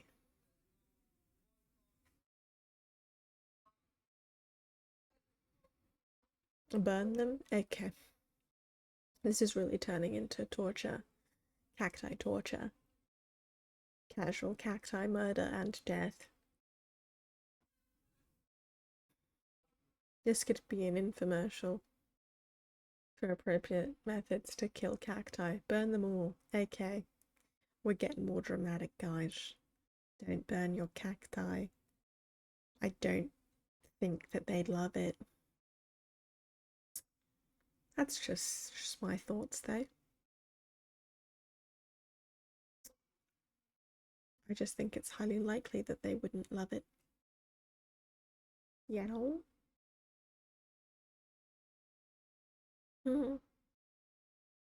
Anyway, I'm reading. We're reading. I'd like to get to 250, and we're very close. And then I will go bed. Hee hee ha ha. Yes. Okay. Let's see.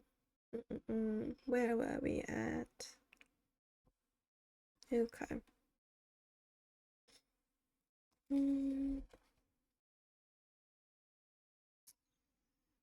While she paid the bill with her credit card, Maggie and Mo examined all the delicacies. Behind the glass counter, is there a picture of the cacti? I'll have a look in a minute. Then, to their surprise, they turned round and found that Dustfinger and Farid had disappeared. Eleanor was very worried, but Mo calmed her fears. You can't tempt him with a hotel bed. He doesn't like to sleep under any roof, he said. He's always got his own way. Perhaps he just wants to get away from here, or perhaps he's round the next corner putting on a performance for tourists. I can assure you he won't go back to Capricorn. What about Farid? Maggie couldn't believe he'd simply run off with Dustfinger, but Mo only shrugged his shoulders. He was sticking close to Dustfinger all the time, he pointed out. I don't know whether he or Gwyn was the real attraction.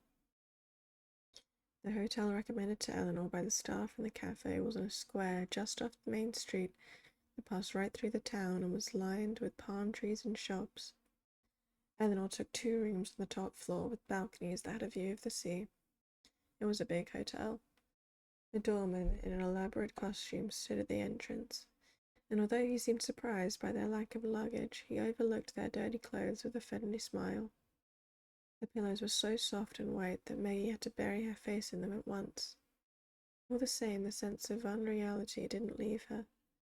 Part of her was still in Capricorn's village, or trudging through thorns, or cowering in the ruined hovel and trembling as Basta came closer.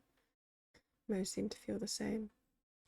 Whenever she glanced at him, there was a distant expression on his face, and instead of the relief she might have expected after all they'd been through, she saw sadness in it, and a thoughtfulness that frightened her.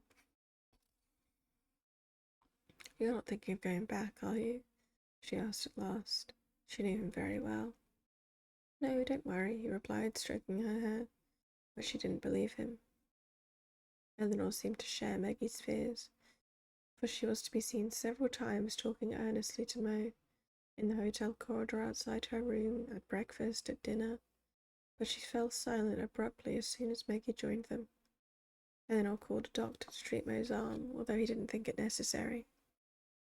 And she bought them all new clothes, taking Maggie with her because, as she said, "If I choose you something myself, you won't wear it."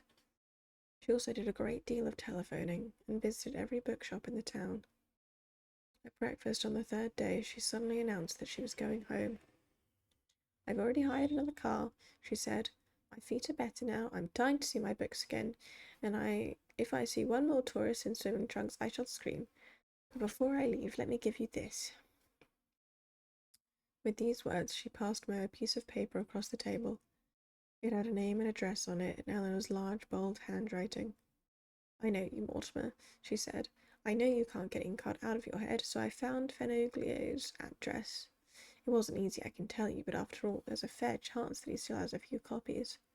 Promise me you'll go to see him, he lives not far from here, and put the copy of the book still in that wretched village out of your mind once and for all." Mo stared at the address as if he were learning it off by heart, and then put the piece of paper in his new wallet.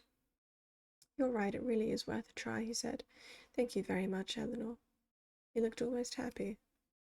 Maggie didn't understand any of this, but she knew one thing. She'd been right. Mo was still thinking of Inkheart. He couldn't come to terms with losing it. "Who's Finoglio?" she asked uncertainly. "A bookseller or something?" The name seemed familiar, though. She couldn't remember where she had heard it. Mo did not reply, but gazed out of the window. "Let's go back with Eleanor, Mo," said Maggie. "Please." It was nice going down to the sea in the morning, and she liked the brightly coloured houses, but all the same she wanted to leave. Every time she saw the hills rising behind the town, her heart beat faster, and she kept thinking she saw Basta's face, or Flatnose's, among the crowds in the streets. She wanted to go home, or at least to Eleanor's house. She wanted to watch Mo giving Eleanor's books new clothes, pressing fragile gold leaf into the leather with his stamps, choosing end papers, stirring glue, fastening the press. She wanted everything to be as it had been before the night when Dustfinger turned up. But Mo shook his head. "I have to pay this visit first, Maggie," he said. "After that we'll go to Eleanor's. The day after tomorrow at the latest." Maggie stared at her plate. What amazing things you could have for breakfast in an expensive hotel. But she didn't feel like waffles with fresh strawberries anymore. "Right then, I'll see you in a couple of days' time. Give me your word of honour, Mortimer." There was no missing the concern in Eleanor's voice. "You'll come even if you don't have any luck with Finoglio, promise?" Mo had to smile. "My solemn word of honour, Eleanor," he said. Eleanor heaved a deep sigh of relief and bit into the croissant that had been waiting on her plate all this time. "Don't ask me what I had to do to get hold of that address," she said with her mouth full. "And in the end, the man doesn't live far from here at all, about an hour's car journey. Odd that he and Capricorn live so close to one another, isn't it?" "Yes, odd," murmured Mo, looking out of the window. The wind blew the leaves of the palms in the hotel garden. "His stories nearly always set in this region," Eleanor went on. "But I believe he lived abroad for a long time and moved back here only a few years ago." She beckoned to a waitress and asked for more coffee. Maggie shook her head when the waitress asked if she would like anything else. "No, I don't want to stay here," she said quietly. "I don't want to visit anyone either. I want to go home, or at least back to Eleanor's." Mo picked up his coffee cup. It still hurt when he moved his left arm. We'll get it over with tomorrow, Maggie, he said. You heard Eleanor, it's not far away. And by the end of the day after that, you'll be back in Eleanor's huge bed, the one that a whole school class could sleep in. He was trying to make her laugh, but Maggie couldn't. She looked at the strawberries on her plate, how red they were. I'll have to hire a car too, Eleanor, said Mo. Can you lend me the money? I'll pay you back as soon as we meet again. Eleanor nodded, her gaze lingering on Maggie. You know something, Mortimer, she said. I don't think your daughter is very keen on books just now. I remember the feeling. Whenever my father got so absorbed in a book that we might have been invisible, I felt like taking a pair of scissors and cutting it up. And now I'm as mad about them as he was. Oh, well, that's something to think about, eh? She folded her napkin and pushed her chair back. I'm going upstairs to pack, and you can tell your daughter who Finoglio is. Then she was gone, leaving Maggie at the table with Mo. He ordered another coffee, even though he usually drank no more than 1 cup. What about your strawberries? He asked. Don't you want them? Maggie shook her head. Mo sighed and took one. Finoglio is the man who wrote Inkheart, he said. It's possible that as the author he will still have some copies. Indeed, it's more than possible, it's very probable. Oh, come on, said Maggie scornfully. Capricorn's sure to have stolen them long ago. He stole all the copies, you saw that. But Mo shook his head. I don't believe he will have thought of Finoglio. You know, it's a funny thing about writers. Most people don't stop to think of books being written by people much like themselves. Think that the writers are all dead long ago.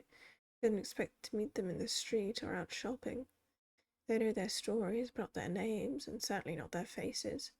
And most writers like it that way. You heard Eleanor say it was quite hard for her to get hold of Finoglio's address. Believe me, it's more than likely that Capricorn has no idea the man who wrote his story lives scarcely 2 hours' drive away from him. Maggie wasn't so sure. She thoughtfully pleated the tablecloth, then smoothed out the pale yellow fabric again. All the same, I'd rather we went to Eleanor's house, she said. I don't see why.